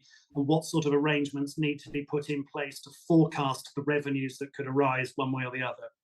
I won't wade into the deep waters of air passenger duty, on which there's clearly much interest around the table, but to note that the loss of the block grant adjustment on this is perhaps a small but symbolic demonstration of the fact that any devolution of tax raising powers comes with risk as well as opportunity. There's an opportunity to change your mind about how much money you'd like to raise. There's an opportunity to change the progressiveness, the fairness that it delivers. There's an opportunity to try to do things that will influence people's behaviour. But you are also subjecting yourself to the risk that the underlying tax base doesn't perform as it was doing at the time that the devolution took place. It's hard to imagine that all of income is going to disappear in the way all long-haul flights might do. But the lesson from Scotland and Wales is that Scotland had to raise taxes to agree simply to stand still because of relatively poor performance of the tax base. The opposite being the case in Wales. So it is, I think as Tony was saying, there are risks as well as opportunities attached to that set of decisions. So with that rather scattergun selection, happy to take questions, Jeff. Thank you very much. Nothing wrong with a scattergun selection. That's most of what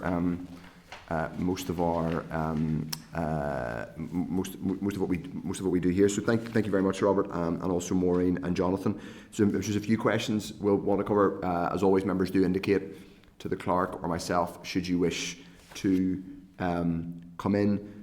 Just on to go back to the first thing you touched on, Sir Robert, and obviously Maureen and indeed Jonathan are also more than welcome to contribute as well.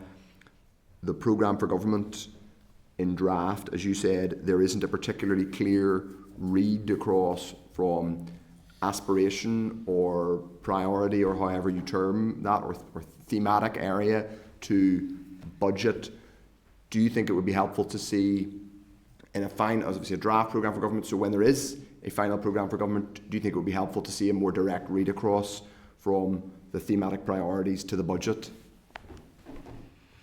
I think essentially once you have it depends a bit on the sequencing here. So what you basically want is a budget and a PFG, whether it's the sort of the final PFG and the draft budget, or certainly when you have the final PFG and the final budget, I think you would want to see a sort of closer a demonstration as possible that the budget was designed in a way to deliver the PFG priorities. There's an element of which comes first, cart or horse. Yeah. The fact that you've got the PFG in draft before you have the draft budget, perhaps not a surprise. The executive has, it's no surprise that you can negotiate agreement on prose before you can reach you can negotiate agreement on arithmetic. So having that there at a relatively high level first is perhaps not a surprise. But as I say, once you've got that, once you've got the ISNI, once you've got the sustainability plan,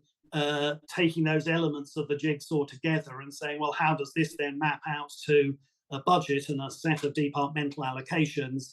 The clearer that link can be made. As I say, the more credible it makes the budget, and the more credible it makes the programme for government.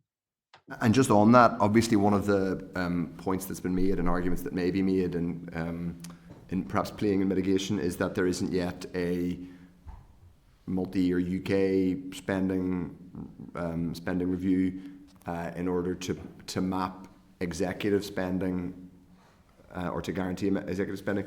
Do you think it would be, and we know now that we aren't going to get we're not going to get this October or even next, we're not going to get a full CSR, but do you think it would still be possible or advisable for the executive to do some kind of indicative, if not an indicative budget, then an indicative set of some kind of spending profile that's indicative? Is that ill-advised? Well, I think that, I mean, particularly across things like capital spending, you've got to have a perspective that is multi-year to some degree. Clearly, the challenge has been that the executive has had a succession of one-year budgets, either because of what's been going on at Stormont or what's been going on in terms of the time profile of the UK spending reviews. I think, as I say, what we will get on October the 30th is some addressing of the in-year issues for 2024-25 and a budget for 2020 and a spending settlement for 2025-26. Then I think when you get to the spring, you have 3 years starting in 2025-26 going through to 27-28, and then the expectation is that you have a spending review every 2 years, with the third year all of the last one always overlapping with the first one. So that will give you a bit more long-term certainty to look at. But I think the other point to bear in mind is if you look at the amount of money that the executive has had to spend in 2024-25, it's very different from the amount that had been penciled in for that number in the ill-fated draft budgets that extended out to that point. So yes, a multi-year UK spending review and with it a multi-year block grant settlement clearly gives a better basis for medium-term planning. But history also tells you that that is then rejigged and revised as, for example, inflation shocks or other things come along in the meantime. So it's by no means giving you a completely certain trajectory, even over those 2 to 3 years. Okay. Now, just on 124 versus the we obviously, I mean, there's a degree of unanimity in the parties. I would say here that we understandably, given the devolved spending context and their spending restraint, austerity over the last decade and a half, want to see the maximum funding possible. The impression I get from some of what the council has said in the past to us is that the discussion on 124 versus 122 or 126 can get a little bit academic and isn't necessarily isn't the most important thing. The most important thing is either the overall amount the UK government is spending, or the guarantee that it's not going to go down. So if you just say a little bit, sort of, I guess I'd be interested in you to kind of unpack a little bit what you said about the 124, because it sounded, correct me if this is wrong, it sounded like you perhaps were indicating there's a little bit too much focus on 124 versus 126 or 122.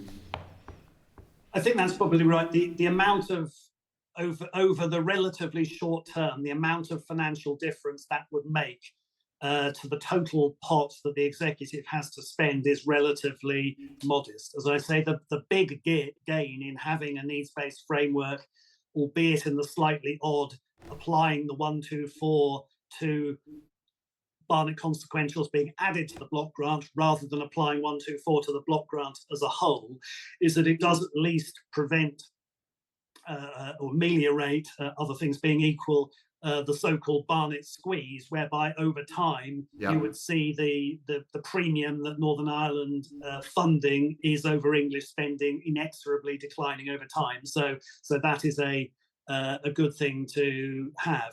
I mean, clearly there is, if you go for a higher number, you get a bit more money on that basis. But as I said, the point I would make is that the Treasury, was willing to go, the UKG was willing to go to 124, but that's not to say that there weren't arguments for saying, actually, is this too high because of the way in which you're pulling together the different component factors of need. So I would just be slightly wary of the idea that if you open this up for independent analysis, that it is inevitable that the answer is going to be higher than that rather than lower than that. It does not surprise me, certainly, that there is unanimity where you're sitting that it should be higher, but that is not necessarily the way the Treasury would see it. Has the Council been asked to provide more? The Council, I'd say, would qualify as independent and credible, but has the Council been asked to provide, either by the Executive or by the Treasury, to provide any updated analysis in the part of the Fiscal Framework discussions? Well, you'll see in the various scenarios we published, for example, around which dates you apply the comparison for policing and justice, and some of the other issues, that's obviously reflective of some things that different parties, for example, have asked us about. We've not been asked to do anything more formal in terms of revisiting this. And I think if you were going to do, have the whole exercise rerun, I think we made the point that, we don't have the capacity and technical expertise to do that. You could certainly do that if you wanted to. When we published the estimate, we made it very clear that you can end up with different numbers depending on precisely which judgment you take. So the challenge here is that you could employ an awful lot of PhDs to come up with various sets of arguments for why it should be one number or another. But at the end of the day, this is going to be a political decision on the parts of the Executive and the UK government, and you can be led by the science, but the science is not going to necessarily be completely the only factor determining the answer. Okay, there's just a couple of quick points I want to cover before, and then we'll bring in others. Just on we understand we're going to get some more detail on the sustainability plan tomorrow, but the sense we are getting is that the sustainability plan is not really going to be all that detailed in terms of, I could be wrong, I don't want to prejudge, but it's maybe not going to be unbelievably detailed in terms of choices going into the future. One of the things we have, I guess, not uncovered, but realised as we've been doing scrutiny here, is that the £113 million of revenue raising, which was something that was effectively mandated by the Treasury in discussions with the executive parties prior to restoration, has now sort of pretty much, like, I can't do the fractions in my head of the percentages, but we're about £80 million of the way to 113 million. So a kind of an inflationary increase in the rates next year, combined with a few other bits and pieces, would probably straightforwardly get you to 113 million. So do you think people slightly overdid the extent to which the Treasury or the Executive was actually being asked to do particularly ambitious revenue raising earlier this year, because it doesn't feel like there's a huge amount of additional revenue raising that's being asked? That's not to say that to trivialise the rates increase, but there's no new substantial powers being taken.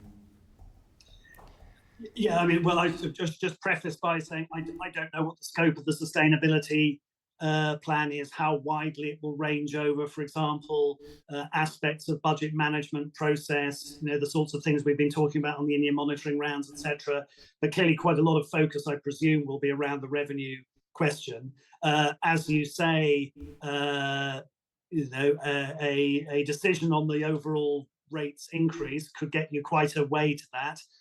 Obviously, there have been periods in which inflation has been there and that decision has not been taken. So it's still an increase relative to if you were holding it completely flat. But I think your broad picture of the fact that that will get you a good deal of the way that, and then at the end of the day, I presume that there is a discussion. If it's gone as far as the executive, I presume that the UKG or the Treasury is happy with whatever progress is included in that, whether it's 113 million to the last penny or not. But yes, it's in that, with that decision to take. It's less difficult than if you were in a situation where having to do it all by concrete, changes on reliefs, etc. Indeed, yeah, and we wait to see, maybe we'll get those. But then the final question for me before I bring others in is just on the Fiscal Council bill and in relation to your own legislative, the legislative underpinning. So what we've heard is that it may be introduced by the end of this year, but it may not. The Fiscal Council bill. How do you feel about that? Well, at one level, given I was initially appointed for 6 months in order to cover the period until the Assembly has had a chance to legislate for this, it's drawing me slightly closer to the President for Life model than I might originally have anticipated. Okay.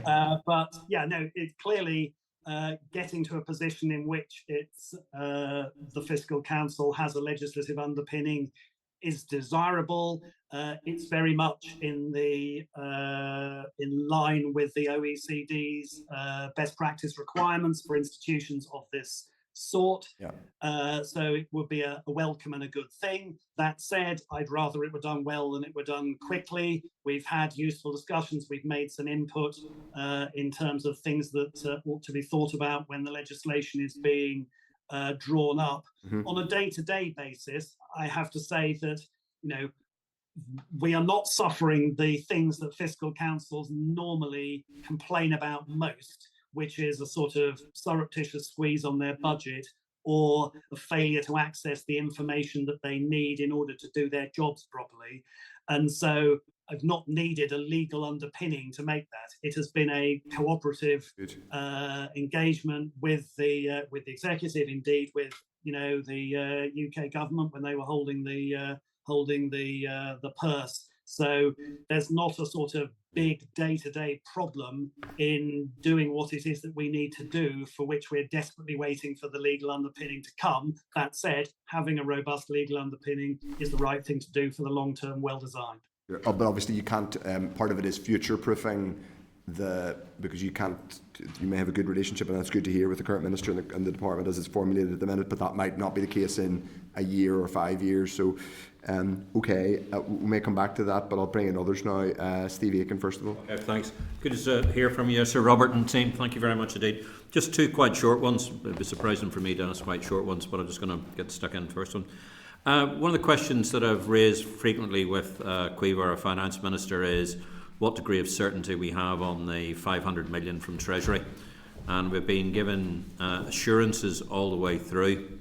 Bearing in mind we had quite a recent event in Oxford when I listened to the Secretary of State say that a lot of the future development in Northern Ireland was going to be based on the sort of City Deals programme, and then a week later it was paused and then half of it was brought back. What degree of certainty do you feel that we should be putting on this 500 million coming through Barnett consequentials, and also should we be looking at contingencies? That's the first question. And Shall I pick that one up first before I forget it? So the 500 we're talking here is essentially the likely or the hoped for in-year contribution, which will help deal with some of the gross overspend pressure this year. I know, Sir Robert, but it's the likely and hoped for language. It's worrying, because we have set our entire budget parameters on the basis, and we've passed a budget bill in the Assembly, which is based on the fact that monies that actually we have no guaranteed assurance on. So should we also be looking at a contingency plan, sort of, if that we don't get as much as that? And the reason, which has asked me to the second part of the question, is that I'm very well aware that Whitehall departments, Standfast, I think, Health and Defence, have been told to look at 10% efficiencies for next year up until the CSR has been done. I can't imagine that the NIO is not going to be part of that sort of overall 10% pressure coming from Rachel Reeves. What have you been picking up on? Well, as I say, I think the overall picture is that the new government has come in and said that there is, they've been left with, plus on pay, a big set of in-year pressures in the UK budget. And obviously, I don't know what set of tax and spending decisions are going to come out. If I believe what I read in the newspapers, this is not impossible that you see some set of increases in taxes and or maybe changes in borrowing that would allow some of those pressures to be met by increasing spending in year, and that effectively feeding through to 2025-26. There are elements of lack of certainty is obviously exactly how much of the 22 billion, or indeed any other number you were to come up with, the government does decide it's willing to increase the existing spending plans by this year and to essentially push into next year. What proportion of that is Barnettable, i.e. generates Barnett consequentials rather than not generating Barnett consequentials, depending on whether it's spending on things that the UK government does in England that the executive does in Northern Ireland. I guess a reasonable assumption would be that, you know, if there is an increase in spending, it's unlikely to be dramatically more or less Barnettable than the average, particularly if you're seeing quite a bit of it going into public sector pay. So on that basis, expecting some Barnett consequentials to emerge out of the October 30th statement would seem a reasonably safe bet. Exactly what conversations have been had about what degree of certainty the Department of Finance should be able to think about, I don't know, but it doesn't look a mad ballpark figure. We don't have that long to wait until we find out what it is. Okay. Thank you very much, Steve. Thanks. Okay, Philip, Brad. Thank you, Chair, and thank you all for coming along today. I just wanted to take your view, Sir Robert, in relation to building on Steve's point. So we get 500 million, we say, but that still leaves in-year pressures of 200 to 270 million, and you'll be aware, obviously, the grave consequences should the executive overspend this year in relation to previous overspends that were written off by Treasury. Have the Council any view in terms of the executive's ability to close that gap between the possible 500 million and the 770 that's going to be there? We haven't looked at that closely. It's obviously by the standards of some of the potential overspends that have been in the pipeline in the last couple of years. It's smaller than that. Obviously, starting from a position where decisions had to be taken around that. So you might think that it was less of a sort of threatening number to have to try to deal with than over the previous couple of years. Perhaps. Obviously, there are decisions around, given that quite a lot of the pressure in gross terms is probably in health and around pay, that confronts some familiar challenges that have been addressed before. So clearly some decisions around what is done on pay, given the proportionate importance of that in the executive's overall spending, would be one of the levers that you can pull, which would have relatively large impact. But there may be other things to do around that as well. So it's not a trivial sum of money, but we've confronted larger. Fair enough. And I was surprised in your response to the Chair that the Department haven't asked the Council to provide or to advise in terms of that independent evidence base that they currently are producing in relation to giving that over to Treasury. So what is the Council's future work plan look like, or what's the main focus of your work then at the minute? Well, at this stage, I mean, obviously, we did a good deal of work on that area. We've presented it very carefully by pointing out that there are different scenarios and different judgments that you can reach that would come up with different answers from that in response to various stakeholders or parties' interests, particularly, for example, things on looking at the impact of different judgments on agriculture, looking at the different impact, different decisions on policing and justice. We've shown how sensitive what we've come up with would do that. So we don't have any particular intention to go back and do much further in that area unless asked to do so. As I say, we don't have the resources to do a completely drains up, bottom to top repeat of the Holtham exercise. Somebody could ask for that to be done. As I would say, I would not guarantee that would be a one-way bet in terms of asking somebody else to start with a blank sheet of paper would end up with a higher number or lower one. Okay.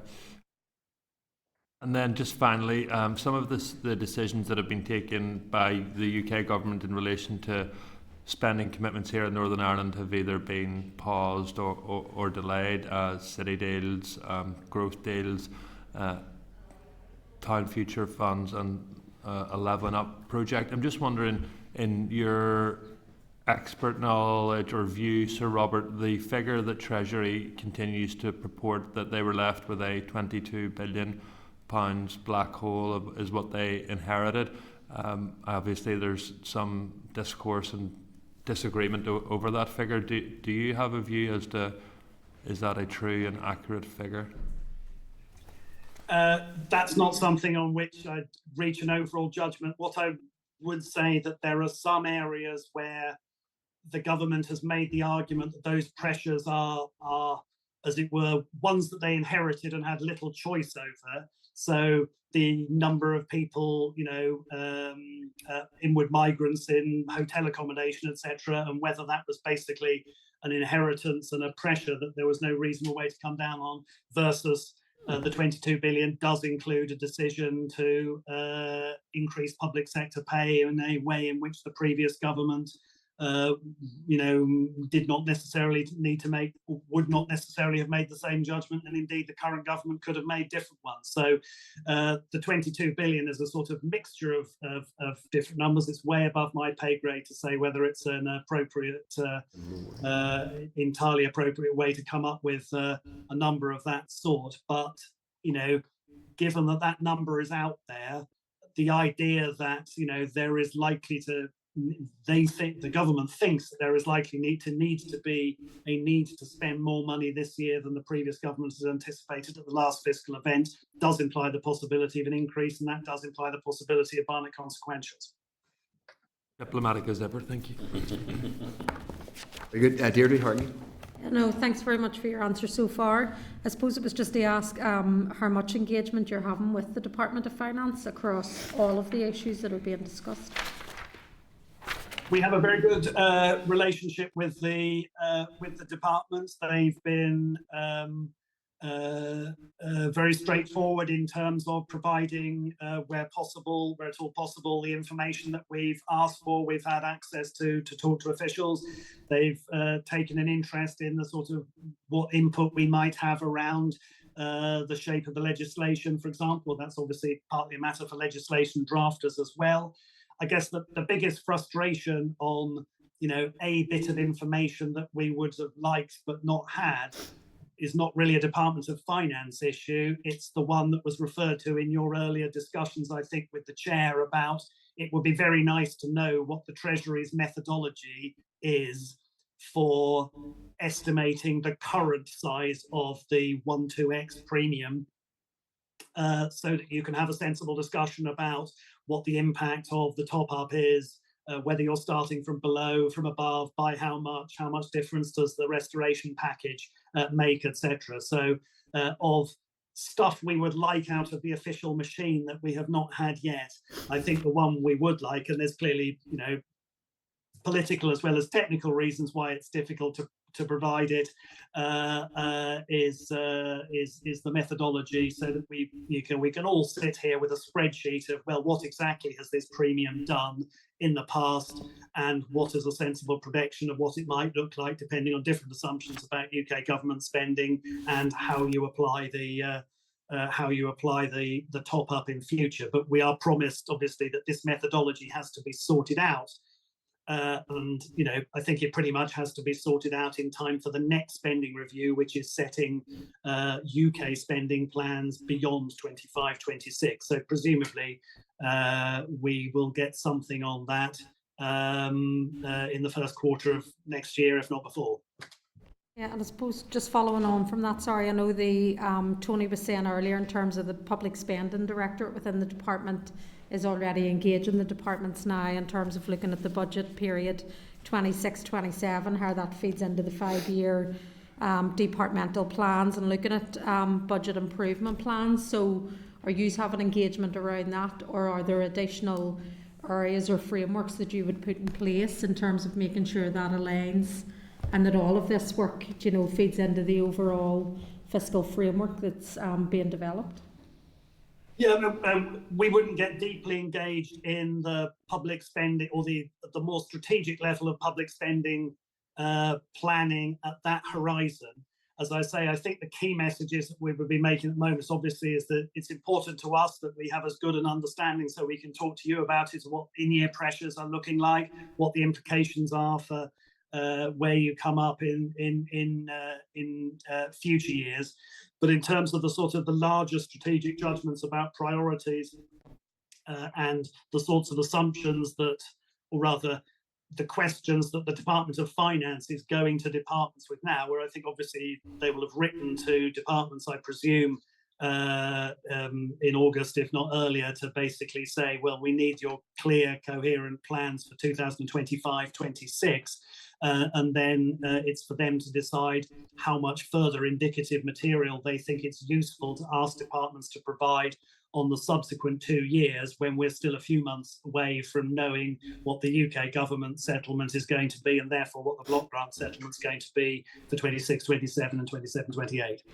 Okay, thank you. And the last wee one was just on, I know Matthew touched on it, the Fiscal Council bill, and you said you were kind of broadly content in terms of it aligns to the OECD best practice requirements, but are there any other areas, or are you content, that the underwriting in terms of the legislative proposals that are in it, in terms of that oversight, and as you say, the engagement with departments continuing, that there is enough protection there built into the current proposals, or are there any other areas that you would like to see added? I think obviously the transparency around budgets, the arrangements for hiring and firing the council, those are, and statutory access to information to do the job are generally, when these things are being drawn up or revised and you're looking at the shortcomings, the sorts of things that you would focus on. I think in the case of the Fiscal Council here, there's a difficult challenge in terms of defining its remit and what it is, what you would like it to deliver, when it has certainly been my experience to date that every year is different in terms of who's running the budget, what's going on, how the timescales are changing. So I guess the biggest suggestion I have made is to perhaps, when you look at do something every year that explains how the budget balances, do something every year that talks about sustainability, which came out of NDNA, that may be something where you've got a longer list of things that you'd like to see out of the council, but a recognition that you have to give, that it would be sensible to give us a relatively high degree of flexibility in what to provide when, because the political budget framework timetable is so much more uncertain. And I hope we have over the last couple of years delivered you stuff that is useful at broadly the times at which it is useful. We've tried to do that rather than, just go back and say, well, I'm sorry, we're only supposed to be providing A and B and we have to provide A and B. We're trying to do that in as flexible and as useful a way as possible. Flexible and useful is not always straightforward to translate into legislation, but I think that if one can do that under these circumstances, we don't know in future whether we'll be operating with the executive setting the budget or back to the Northern Ireland office, etc. So some recognition of those, the reality of those circumstances would probably be what has been one of my asks. Okay, thank you. Okay, Deirdre. We've no other members have indicated they wish to ask questions, but I just had one or two other before as I always do, in a sort of Columbo style.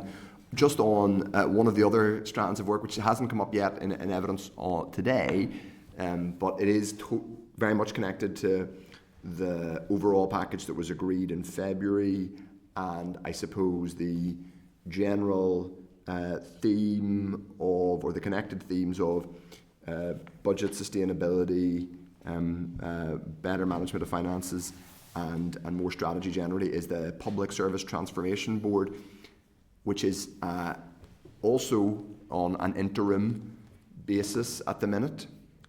Has the Fiscal Council had much briefing or insight into the work of the Public Service Transformation Board and the bid process that has gone on thus far?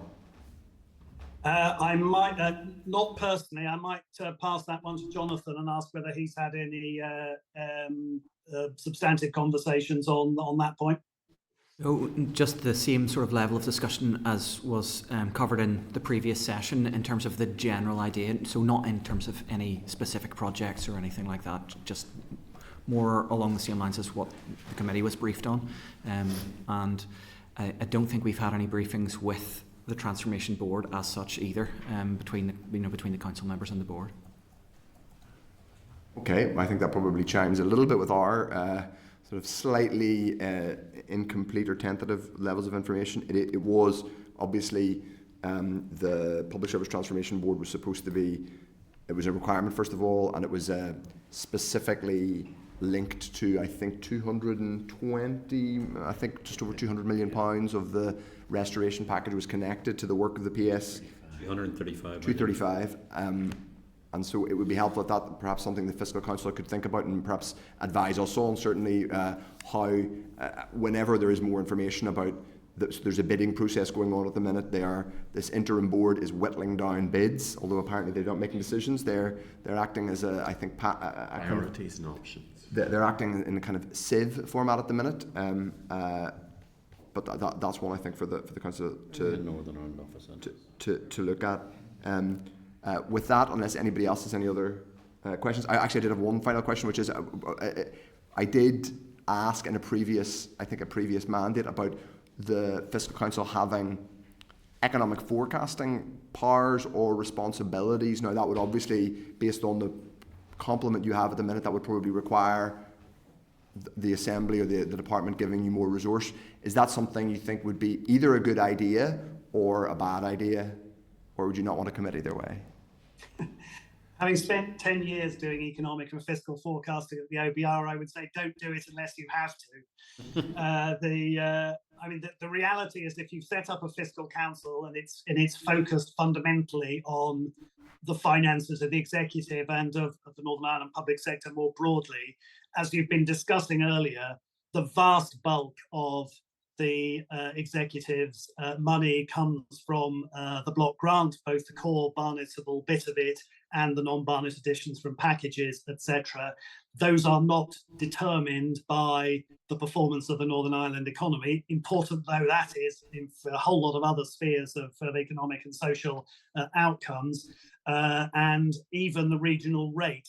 You are not going to learn much more about the prospects for the regional rate revenue over the last couple of years by running a complete Northern Ireland macro model. So while forecasting is a noble profession and one that I've happily been part of for a while, my suggestion is to if you think that's a good idea, put it where it should be put for that, and in the event of a lot more devolution of tax raising powers to things that are, so that much more of the executive's revenue is going to be determined by economic developments, then you're talking a different story, and then you're left with the sorts of choices that have had to be made in Wales and Scotland of, do you essentially have a forecasting function fulfilled by your fiscal council, or do you get the OBR to do it for you?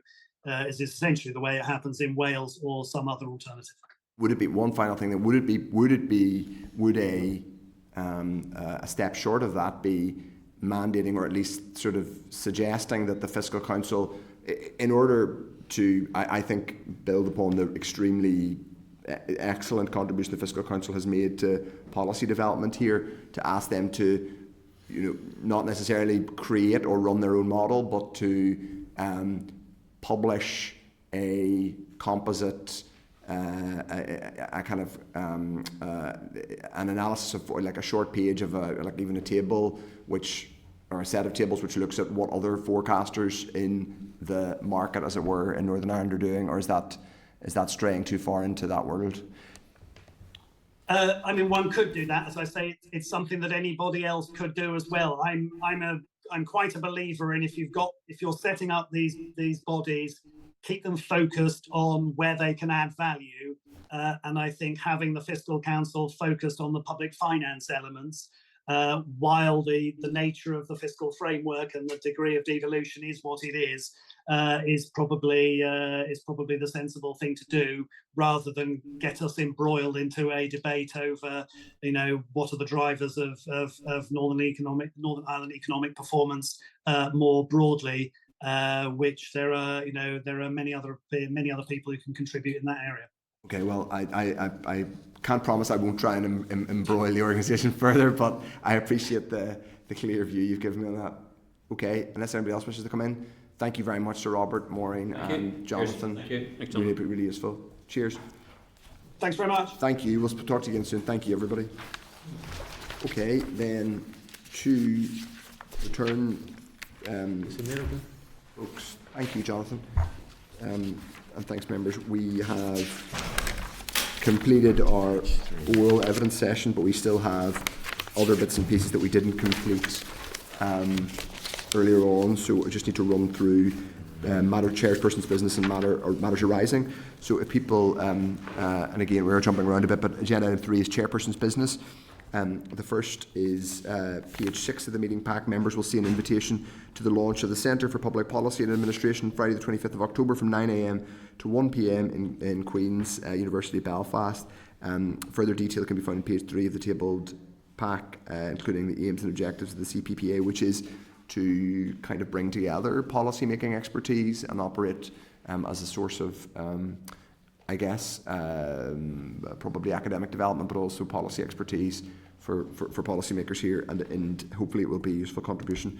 So that's just a note, unless anybody wishes to, and obviously members can RSVP should they wish to. Next is a UK Government press release, which is on the International Investment Summit, and also another one on the National Wealth Fund. So members, are 2 press releases on an International Investment Summit on the 14th of October and the establishment of a new wealth fund.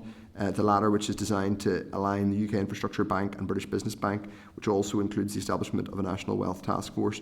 At page 20 of the pack is the Infrastructure Bank Strategic Plan, including its local authority advice and lending. Local authority advice and lending at page 96 of the pack, which includes a heat networks project with Belfast City Council, which obviously indicates Belfast City Council has bid. I think it would be helpful for us to get just a little bit more information from the department, if they can, on details of interactions with these bodies and how, if they have a kind of if they have proper visibility on what councils and any other public bodies are doing to access or interact with these organisations, and if there's information that needs to be spread more widely. So if people are content with that, we'll reach out to the department for that information. The Open Government Network is the next agenda item at page 156 of the meeting pack. Members will see correspondence from the chair of the NI Open Government Network. The network has requested an opportunity to brief the committee on how the Open Government Partnership works and the current status of our Open Government Partnership. An initial briefing document has been provided for the committee, and we will schedule that. We have a busy rest of the year, but we will try and schedule that if people are content. The next agenda item is the minutes of the previous meeting, which was held on the 25th of September. The minutes are at page 160. If people are content, I will sign the minutes. Agreed? Okay. Now, the next agenda item is matters arising, I believe, which is 10 of my brief. So, 8.1, members, is the Minister of Finance's statement on the Apple settlement. We've had a bit of discussion back and forward on this. We had previously agreed to write to the Minister of Finance in relation to the EU Court of Justice decision regarding Apple's payment to the Irish Government of 13 billion, or there, I don't know if the money has been remitted yet, but in taxes, asking for details of any discussion around the transfer of these funds. The Minister has replied with an indication that the Department of Finance have significant North-South engagement on a number of funds, including Shared Island and Peace Plus. My officials and I will, of course, explore any opportunity for mutual benefit. So I think, rather than simply just saying we would like to be kept abreast of any discussions, obviously including following the budget yesterday, if people are content to note that response, and we'll be asked to be kept updated by the department as and when it's relevant. The next agenda item is city and growth deals. Page 352 of the pack. The committee previously requested quarterly update reports for the city and growth deal projects. Obviously, this I believe we actually requested this before all of the nonsense happened, all of the bad news of a couple of weeks ago, which is obviously still unclear. So that is included at page 353. The committee, so 352. My apologies. And it is it's simply a confirmation that they're going to send us this request. It's not. There's no. I'm just checking that. We did get a bit of a brief set of figures before that members have, and this will just be a continuation of those updates as we go forward. Okay. The next agenda item is building regulation and associated matters. The committee previously requested a further update on the department's work in respect to building regulations following the publication of the findings of the Grenfell inquiry, and also with reference to the task and finish group. Members will note the ongoing work within the department in relation to the fire safety and wider reforms of the building reg system. So members, if you're agreed, we will schedule a further written briefing with the department, and then we'll go from there if we need further oral briefing, if we're content. Can I just suggest that we include in that any additional work on the and I'm not sure how much of this relates to but things like the mica and pyrite, and whether the department has any input in that in relation to the north, obviously, and whether that is whether there's any read across and what the input is, particularly obviously. I'm sure in relation to some of the border counties or areas of Derry and Tyrone would be particularly relevant. Okay. Next agenda item is 8.4, ministerial engagement regarding the Troubles Permanent Disablement Scheme. If you recall, members, at a previous meeting, we sought an update on the dispute resolution process in relation to the Troubles Permanent Disablement Project, which, for those of you who have followed, was there was an outstanding disagreement on this around who was liable. It was the initial scheme was set up, I believe, in the previous period of collapse in 2017 or 18, and then there was a dispute over, because it wasn't designed by devolved ministers, there was an ongoing dispute. So you will see that it is at page 354, and the advice has been provided. The members wish to note that advice has been provided to the Chief Secretary of the Treasury, who are hoping for a readout, quote, in the coming days. To unpack that, Department of Finance officials are waiting for a readout from Treasury officials who are waiting to hear back from the Chief Secretary of the Treasury in the coming days. So can we obviously ensure that we hear more from that? I suspect, but maybe the Treasury was wrong, that they will not give us a clear answer one way or the other and say this will be looked at some point in the dim distant future. But obviously, I think it is important to get clarity on this. Okay, the next agenda item is well, that's everything on matters arising, I believe. No. There's several. There's apologies. Yes, apologies. Yes, I've got to go back. No, yes, apologies. We've already talked. The next agenda item is the draft programme for government, which everyone's seen, and it's just an update on that. It's that, and then the next agenda item after that is support for those registering deaths and stillbirths. Again, this really we're going over again what we've already discussed. The committee previously asked for detail on what support is offered to those registering deaths and stillbirths, particularly for those whose first language is not English. The General Registrar's Office has indicated that it makes arrangements to cover the costs for translation services in a number of different areas: translation and signing costs for registration, costs for giving notice, and registration of marriage or civil partnership, and requests for registration forms in other languages. This, I think, was a basic bit of information we asked for. But Jerry Carroll, I think, asked. I don't know if Jerry wants to come in or comment on it. No. Nope. Okay. The next agenda item is on insurance premiums. So members will be aware that we have asked for an update in relation to the implications of as in cost implications for the executive for insurance premiums increasing. Obviously, public sector bodies and departments like everybody else are large procurers of insurance policies. So the department has highlighted the relevant section within managing public money, but they have also, part of that is marked as commercially sensitive. This is to note the information, but there is a wider piece of work we are looking at around financial services provision in Northern Ireland, which would obviously include insurance premiums, and obviously it's been well rehearsed about how our insurance premiums are. Insurance premiums are going up everywhere, but they have particularly sharply increased here and have always, in certain areas, including motor insurance, have always been slightly higher. So that's to note, unless anybody wishes to comment on it, acknowledging the commercially sensitive nature of some of the information. The marking anyway. Then the next is the Interim Public Service Transformation Board. That's item 8.8. Members at page 358 of the meeting pack. We agreed to seek an oral briefing from the Interim Public Sector is it public service or public sector? I think it's public service. Public sector. Oh, is it public sector? Public sector. Public sector. Yes. Okay.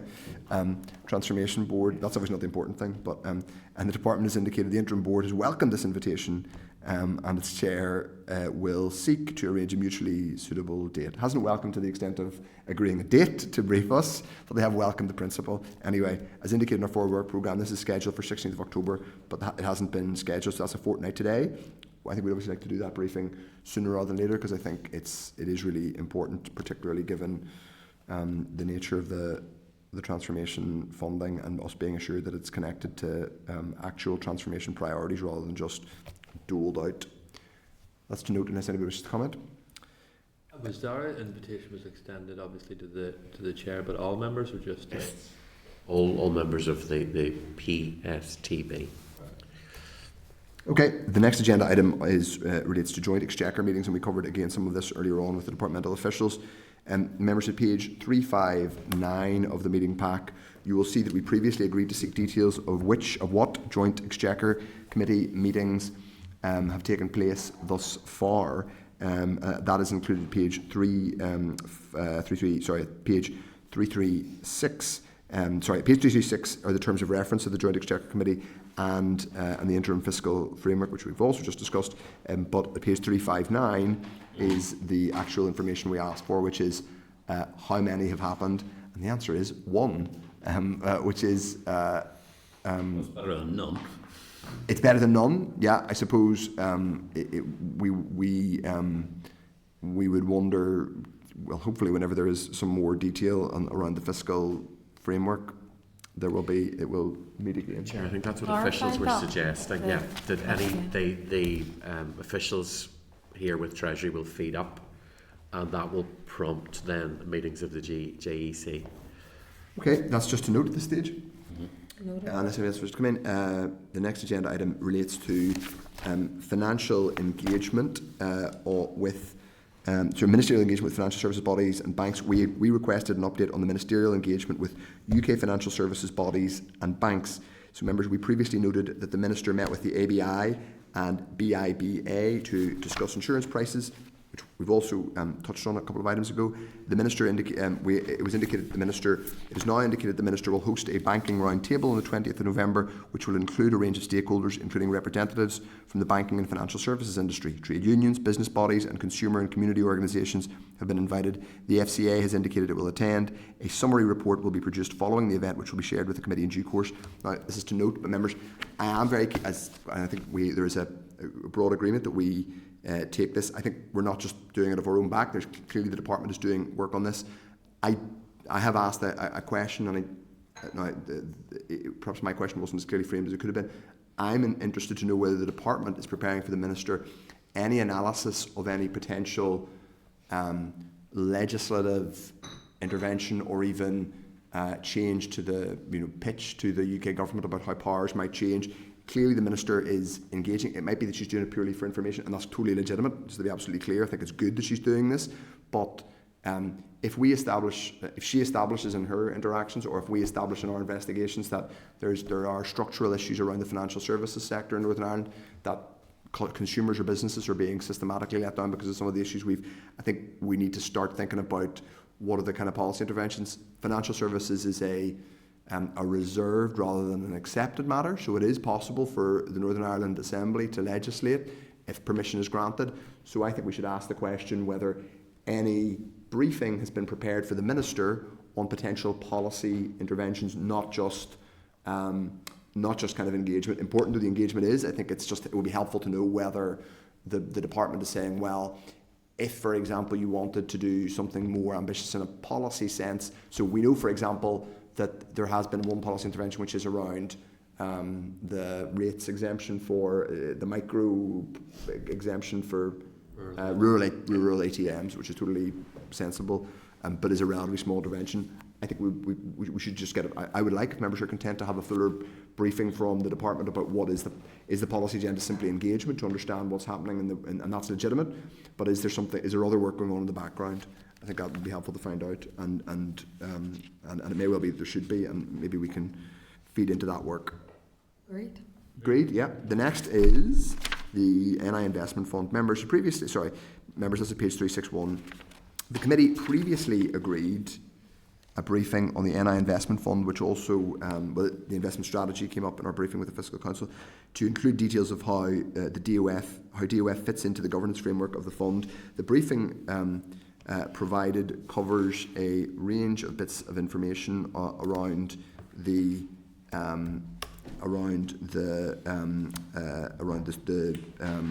formation of the fund, budget allocations, objectives, projects supported to date, and at page 362 of the pack and governance. In respect of the latter, the role of the DOF Permanent Secretary, DOF officials, and the fund's scrutiny role. There's a fund manager, which is CBRE. I am slightly concerned is putting it too strongly, but I'm not totally convinced that if you look at many of the projects are very good, but obviously the purpose of the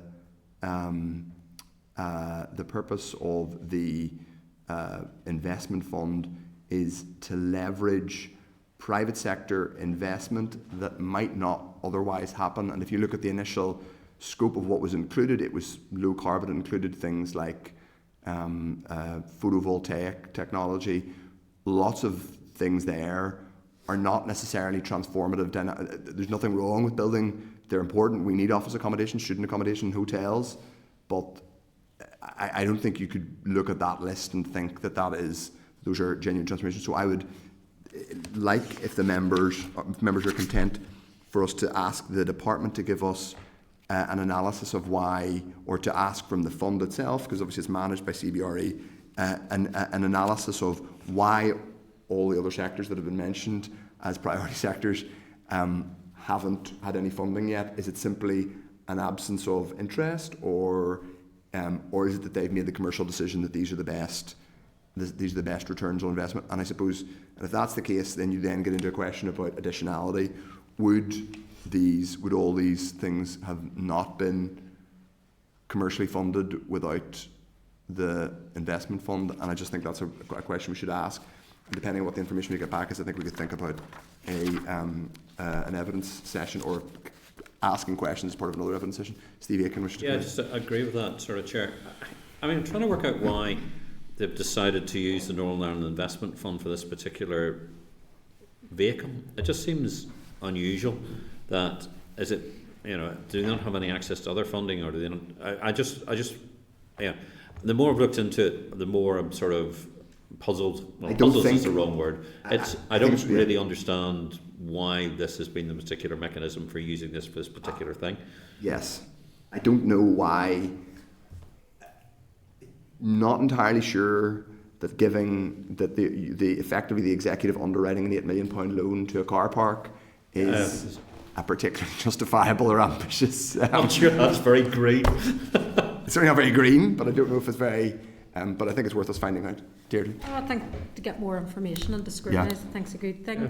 I'd be keen in terms of just how they determine private sector and looking at the whole area of social enterprises and the flexibility around that. And then also I know that there's some pilot work being done between finance, economy and communities around building community wealth, because for me it's about a fair distribution of the money and how we use particularly financial transactions capital. So what flexibility there could be to have a similar type fund using FTC around bringing forward local economic development aligning to the Economy Minister's plan, but particularly focused on areas of social disadvantage and deprivation in terms of capital build coming forward and job creation. So just if we could get something that looks at all of those issues, I think that's a very good idea, because it would be helpful to know whether some of these are clearly in areas where fairly close by there will be,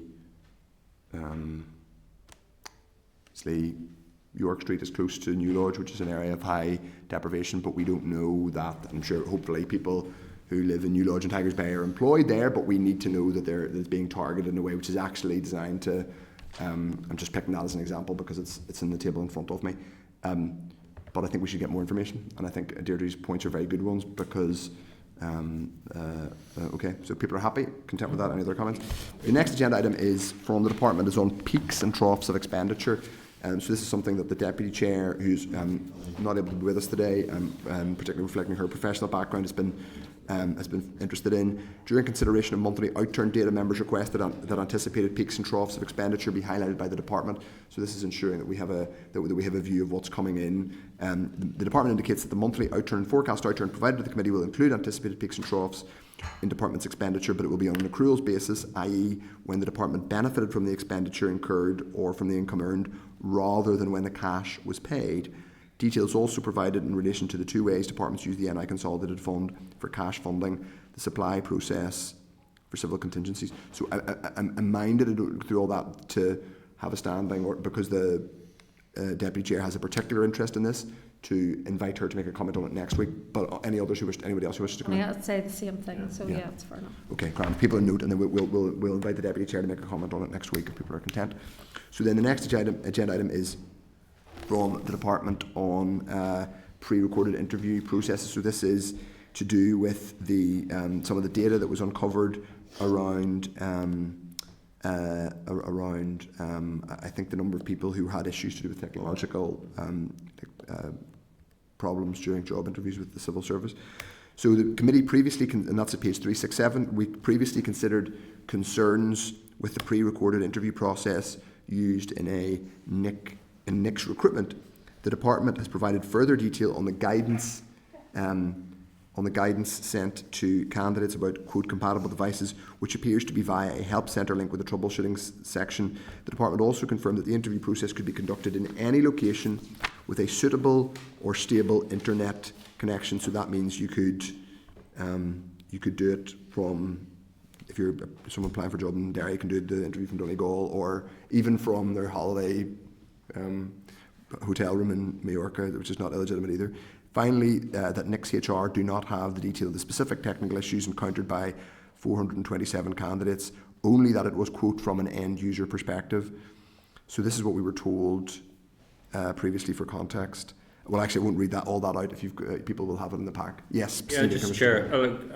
That's a very unsatisfactory response. It's basically saying the computer says no, and it's 427 candidates' fault that they didn't manage to get through because we tested the system and it was fine. Quite frankly, that's not good enough. It's they say, oh, we did not have any problems with our systems. We know there's been a litany of problems with the IT systems across NICS and the rest of it. For those 427 candidates, are we saying that every single one of them didn't know how to press the right button? I don't like the response to that. I think there should be. I think you're right. I think 427 is just too large a number for it to be relaxed about. Like, this is the civil service is 20,000 people, so you're talking significant, and presumably this is if this is within a limited time period. So But in terms of where we go from here, I think we can probably write back if members are content and say we would like Paul Free wants to come in. Yeah, so we understand the advantages of this system. It means you can interview a lot of people over a shorter period of time. But the very fact that this is saving the civil service time, I think that we should be writing back to ask, by the very fact that you're saving time because you're interviewing all of these people in a shorter period of time using technology. Yeah. Technology can go wrong, and it will be of no fault of the. Yes. It may well have been no fault of the 427 people. It may have been the internet connection, which could have been working perfectly fine 10 minutes before. So it would have been no fault. So I do think that there should be, if they're saving time and interviewing far more people over a short period of time, then they should allow for another layer of appeal, so that the people who have a failed interconnection can then reapply a few days later. And whilst that appeal mechanism may not be 100% robust and may have to be done over a short period of time, I still think it gives those people who have been failed unwittingly by an interconnection failure, that they get another go at it. If the department is saving money, if they're saving time and they're allowed to interview and they're able to interview a lot more candidates for the role, well, I think they should be able to add in that tier that people will be able to, if there is a problem with interconnect, I'm not saying that interviewees should get a second go at it, but if there is a clear, visible breakage in an internet connection, then they should be at least able and be afforded to go through the process again. I think those are all reasonable points. The clerk has helpfully reminded me that we do have the officials in front of us, and so we'll be able to raise all that with them. So I think that's all that makes sense. Deirdre, did you want to go ahead? I was just going to ask around, has there been a review process? I suppose it'd be good to get that as part of the briefing and learning from going through this, because obviously it's a new way of working as well. So have they reviewed that themselves without obviously looking specifically at the 427? Also, has there been complaints from any of those candidates? Because maybe the fault was on their end, and they've went, that's fair enough. And the other bit was just around what additional support then with the online bit they're doing for people with additional needs as well, trying to navigate an online system. So just maybe a bit of clarity, if they can bring that as part of their briefing or whatever, I think that would be good. Sounds good. I think we can ask for that in advance. So if members are content, move on to the next agenda item, which is rating policy follow-up. It's at page 368 of the meeting pack. During the oral briefing with officials on rating policy, members requested detail on the analysis carried out on the homeowners who are current beneficiaries of support due to the maximum capital value cap, and on the cross-jurisdiction comparison of non-domestic vacant property. The department has provided statistics on those properties in which the cap is applied and in which the occupants are also in receipt of another form of rate support, the highest percentage of which are in respect of the early payment discount. A cross-jurisdictional comparison of non-domestic vacant property has also been provided. This examines the position in England, Scotland, Wales and the Republic. So members, this is really to note, and obviously people can examine it and use it in their own capacities. Okay, people are happy. Then the next one is revised civil service discipline policy. It's at page 372, members. The committee previously asked for a specific and definite timeline for actions to implement the revised civil service disciplinary policy. The department has indicated that it is not possible to provide such a timeline, as it could be impacted by the consultation process with the trade union side. Indications from the trade union side are that the proposed policy changes are, quote, controversial. The department indicated that every effort is being made to implement changes by the end of 2025. So I think it would be helpful to get, I'll bring it on. Matthew. I think it would be helpful for us to get to contact the trade unions and get their view. So I presume that's NIPSA, PCS, whomever. Steve Aiken. Yeah, I think we first raised this in this committee in 2021, I think it was, or 22. I can't remember exactly when it was.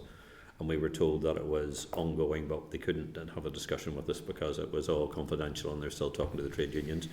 I'm a member of, on the Declaration of Interest, I'm a member of Unite, but I can tell you this, conversations don't take 3 to 4 years. Yeah, indeed. Okay.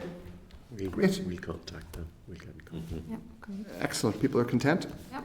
No, definitely not. And with those actions, I mean. Right. Okay. The next agenda item is, we are getting there, is the UK Shared Prosperity Fund, which is page 373. Members previously asked the Department to keep us, the committee, informed of any developments in relation to the UK Shared Prosperity Fund and replacement scheme. The Department has indicated that officials continue to press the need for urgent clarity with Whitehall officials. It is hoped that further information will be made available at the autumn statement on the 30th of October, and the committee will be updated as soon as possible, given the interest of the Education Committee in this successor funding, and I think others as well, including the Economy Committee and the Communities Committee. We should say Send it to all. we can send it to every committee. I mean, I would just say that it is deeply frustrating that we still don't have any clarity in this. And I think Deirdre wants to go. I was just to add around even the Community Ownership Fund as well, Yeah. where they were due to announce it July, and then obviously the election was called. Now they're all pushing it back to the autumn statement, and just a concern if it's anything like the city deals or the bleak picture that they're painting. Yeah. Are they going to drop these funds? So I think just trying to keep the momentum around them all, and if we can be updated on where they're all sitting, because my understanding is they've done the assessments on the ownership fund with announcements to have been made in July, and then obviously the election kind of threw it. So groups are waiting eagerly to see what's going to happen. Yeah, and I'm sure members will have, the Community Ownership Fund, members will have people in their constituency, Okay, the next agenda item is from, is again in relation to HR. It is the Department of Finance unfilled vacancies across the next. Members previously voiced concerns about the level of unfilled vacancies across the next. The Department provided the most up-to-date statistics on that, which is at page 374 of the meeting pack. It indicates there has been an increase in vacancies between August 23 and August 24, with the most significant increases in DFC and DERA. Providing explanations for these particular areas, vacancies are highest at the administrative officer grade and in the general services group. Average vacancy levels show the DFI has the highest level as a percentage of its total workforce headcount. The department highlighted that NICS HR have a range of recruitment and selection methods to fill ongoing vacancies, including volume recruitment competitions. In relation to the impact on service delivery, it is stated that NICS HR does not hold any information centrally. Instead, the departments have the option to fill priority vacancies on a temporary basis by means of other resourcing solutions. So I would just say a couple of things about this. Number one, it is the increase is basically a doubling between August 23 and August 24, which is shocking. Number two, the fact that there really isn't any, so far as I could see it, other than just it's helpful, good that they've given us the data, but they haven't given us any analysis or you would think that if some of this was a big batch of project work in, for example, the Communities Department, which obviously takes people in to do specific projects, and obviously some of it is in the Communities Department, but there isn't a specific explanation of what is there a contract or any so I think an explanation is a bare minimum, and there's nothing stopping them getting that. If NICS HR should be able to get that explanation. It should not be difficult for the heads, for the central NICS HR function to contact their counterparts in departments and say, in DERA, to say, why have your number of vacancies tripled in a year? There must be an explanation for that. And number two, on service, following on from that, in terms of service delivery, I don't think it's acceptable for NICS HR to simply say we don't know what this means in terms of what is the point in having a central HR function if they aren't able to tell us that, for example, to tell us whether there's an impact on service delivery, particularly in some of these departments which are clearly like DFC, heavily delivery oriented. I just think it's some of them are just perhaps a completely explicable movement, but some of them I just think we should be robust in asking for more information. If people are content with that, Steve Aiken. Yeah, just a quick one. Looking at previous pieces of correspondence, and I do hope the department are listening in when we were talking about recruitment process. And if I remember correctly, so it's from being contacted by my constituency officer. Most of those 427 people were AO grades in things to do with the Department for the Community, because they'd previously been agency workers, and they changed the agency workers they were making them back into permanent posts in the civil service. Yeah, we see here from the figures that the Department for Communities has 1,487 vacancies, yet 427 odd people applied to get jobs and couldn't get them. There does seem to be some significant issue here, Chair. I think there's a question about whether I certainly think. Well, we don't. The people who were turned down for jobs, we don't know that the jobs they were turned down for were left unfilled. Put it that way. So I don't think those two things don't read across easily. But it's reasonable to ask robust questions about both. Deirdre? I think I would agree. Just getting some more information below the figures, but would it be worth sharing it with the other committees as well, pertaining to each of their own areas of work to scrutinise? 100%, yeah. Just on this, the paragraphs for the sentences, they do try to explain. So their increase is mainly due to additional posts required for the implementation of the Windsor Framework, as well as delivery for the recommendations contained in the Loughnane report. So they seem to have just created these posts over the last year, but not filled them. So that might be why the figures has doubled. But I suppose the question that it begs is, well, how do you know that's how many people you need? Yeah. Well, the question you're asking is some of this an increase in headcount in the department that where there are then notional vacancies, or is it jobs that have been vacated and then left unfilled? Again, that's information we should ask. Yeah. Okay. If people are content, we will get that information, and then we obviously have that oral briefing coming up with the relevant person, relevant official. Okay. So then the next agenda item is the Hansard transcript on the Financial Provisions Bill. So members, order please. We're nearly at the end, and then we can chat. So page 370 of the meeting pack, the Hansard transcript for the oral briefing on the Financial Provisions Bill has been published. It's just for noting purposes, unless anybody wishes to comment on it. The next agenda item is again relates to HR and its quarterly sickness absence in the NI Civil Service. Members previously noted the high levels, the high figures presented to us, and agreed to request an oral briefing on that subject, and that oral briefing will be the ones in which we can raise both of the two HR related things we've been discussing, one on Zoom interviews and also on unfilled vacancies. The department has highlighted that NICS is continually analysing reasons for absence and taking action. I would suggest that we can raise these questions in about a little more than a month's time, the 20th of November, with the relevant official, if members are content. To confirm. I've raised a few questions with the Minister for Justice, particularly about the prison service, and because the prison service figures within the overall figures within the DOJ and the impact of that, and they're significant and are rising. I think I would probably like a separate, as part of the briefing when they come to do this, it talked about what's happening within the prison service. Because I think now even the Minister for Justice has now realised that she's got a significant problem with the prison service and is going to have to do something about it. Okay. Brilliant. I agree. But we will discuss that in due course.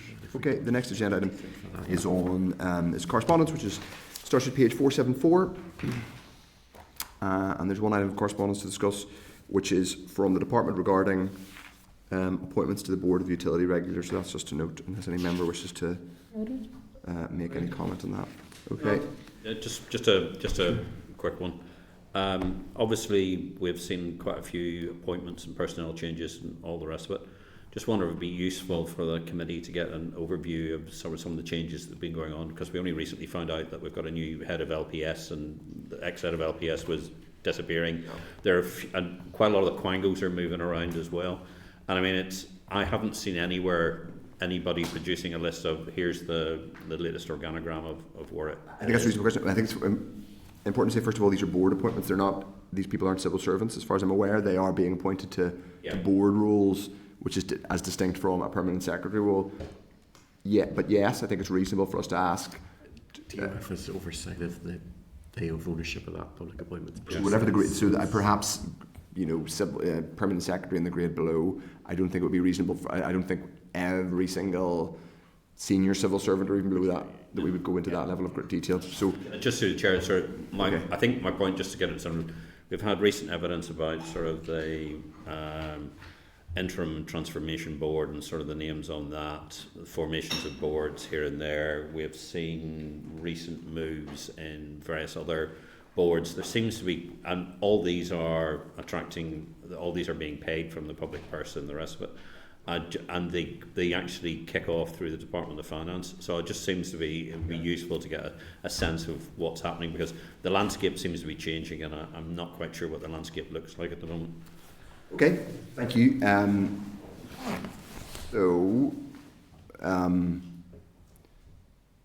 That's fine. The next agenda item, so if we're content with that, we'll get that information. The next agenda item is the draft forward work programme. So members, at page 476, you'll see the draft forward work programme. I'll ask the clerk to speak in a second. One suggestion I had to dose the clerk with that I should have mentioned yesterday is we do have financial services next week. We're going to have a research briefing from RAISE. We're also going to have the FSU, the Financial Services Union, who are quite good at giving, because as well as being the trade union, they have a good sense of, they're also All Ireland, so they understand the All Ireland kind of bank, and Ulster Bank and Bank of Ireland, who obviously don't have that much or very little presence at all across the water. Can I suggest, it might be too late notice, that we ask FSB and or the Consumer Council whether they would be willing at short notice to come and give us a briefing on that, to just join one of those. And not, like, I think they could join it alongside, rather than, so we're not adding to our time, just to see if they have any, if they don't have anybody who they feel they could have sufficiently briefed in time, that's fine. Chair, I think those are ongoing issues for them, so I would imagine they will have somebody who's. I just think having FSB and the Consumer Council, if they are alongside the Financial Services Union, would be useful, because we would be able to knock off a general overview of where things are. And then I will ask the clerk to speak about the 16th of October and onwards. Yeah, as members have already heard, we had set a tentative date of the 16th of October for the interim PSTB. We are still waiting confirmation. We suspect that might not happen on that date.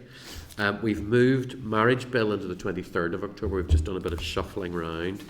I highlighted to members last week around the 13th of November being the strategic planning event, and I'm looking for a little bit of member direction on a couple of options. So we've looked at, we know the Justice Committee did a very successful strategic planning at the Stormont Hotel. It does help to take it out of the building. It creates more focus, and it means we don't necessarily have a meeting. The other option we're looking at, and we haven't approached them, is potentially going down to the new UU campus in Belfast to see the Economic Policy Centre, who had briefed us previously on the budget and so on, potentially having some briefing from them, but using that premises for the strategic planning, plus potentially letting members have a look around with some kind of tour. What date were you thinking about that? That's the 13th of November, so the second meeting back after recess. Well, we'll now have to seek permission to the member from Belfast whether we are allowed to venture in this constituency. I'm agnostic. I'd be perfectly happy to, and in fact, it would be. I'd be interested, but if people are up for that, for you. Yeah. Okay. But I just don't want Stephen Farry introduced. That would be all right. you'll meet Stephen.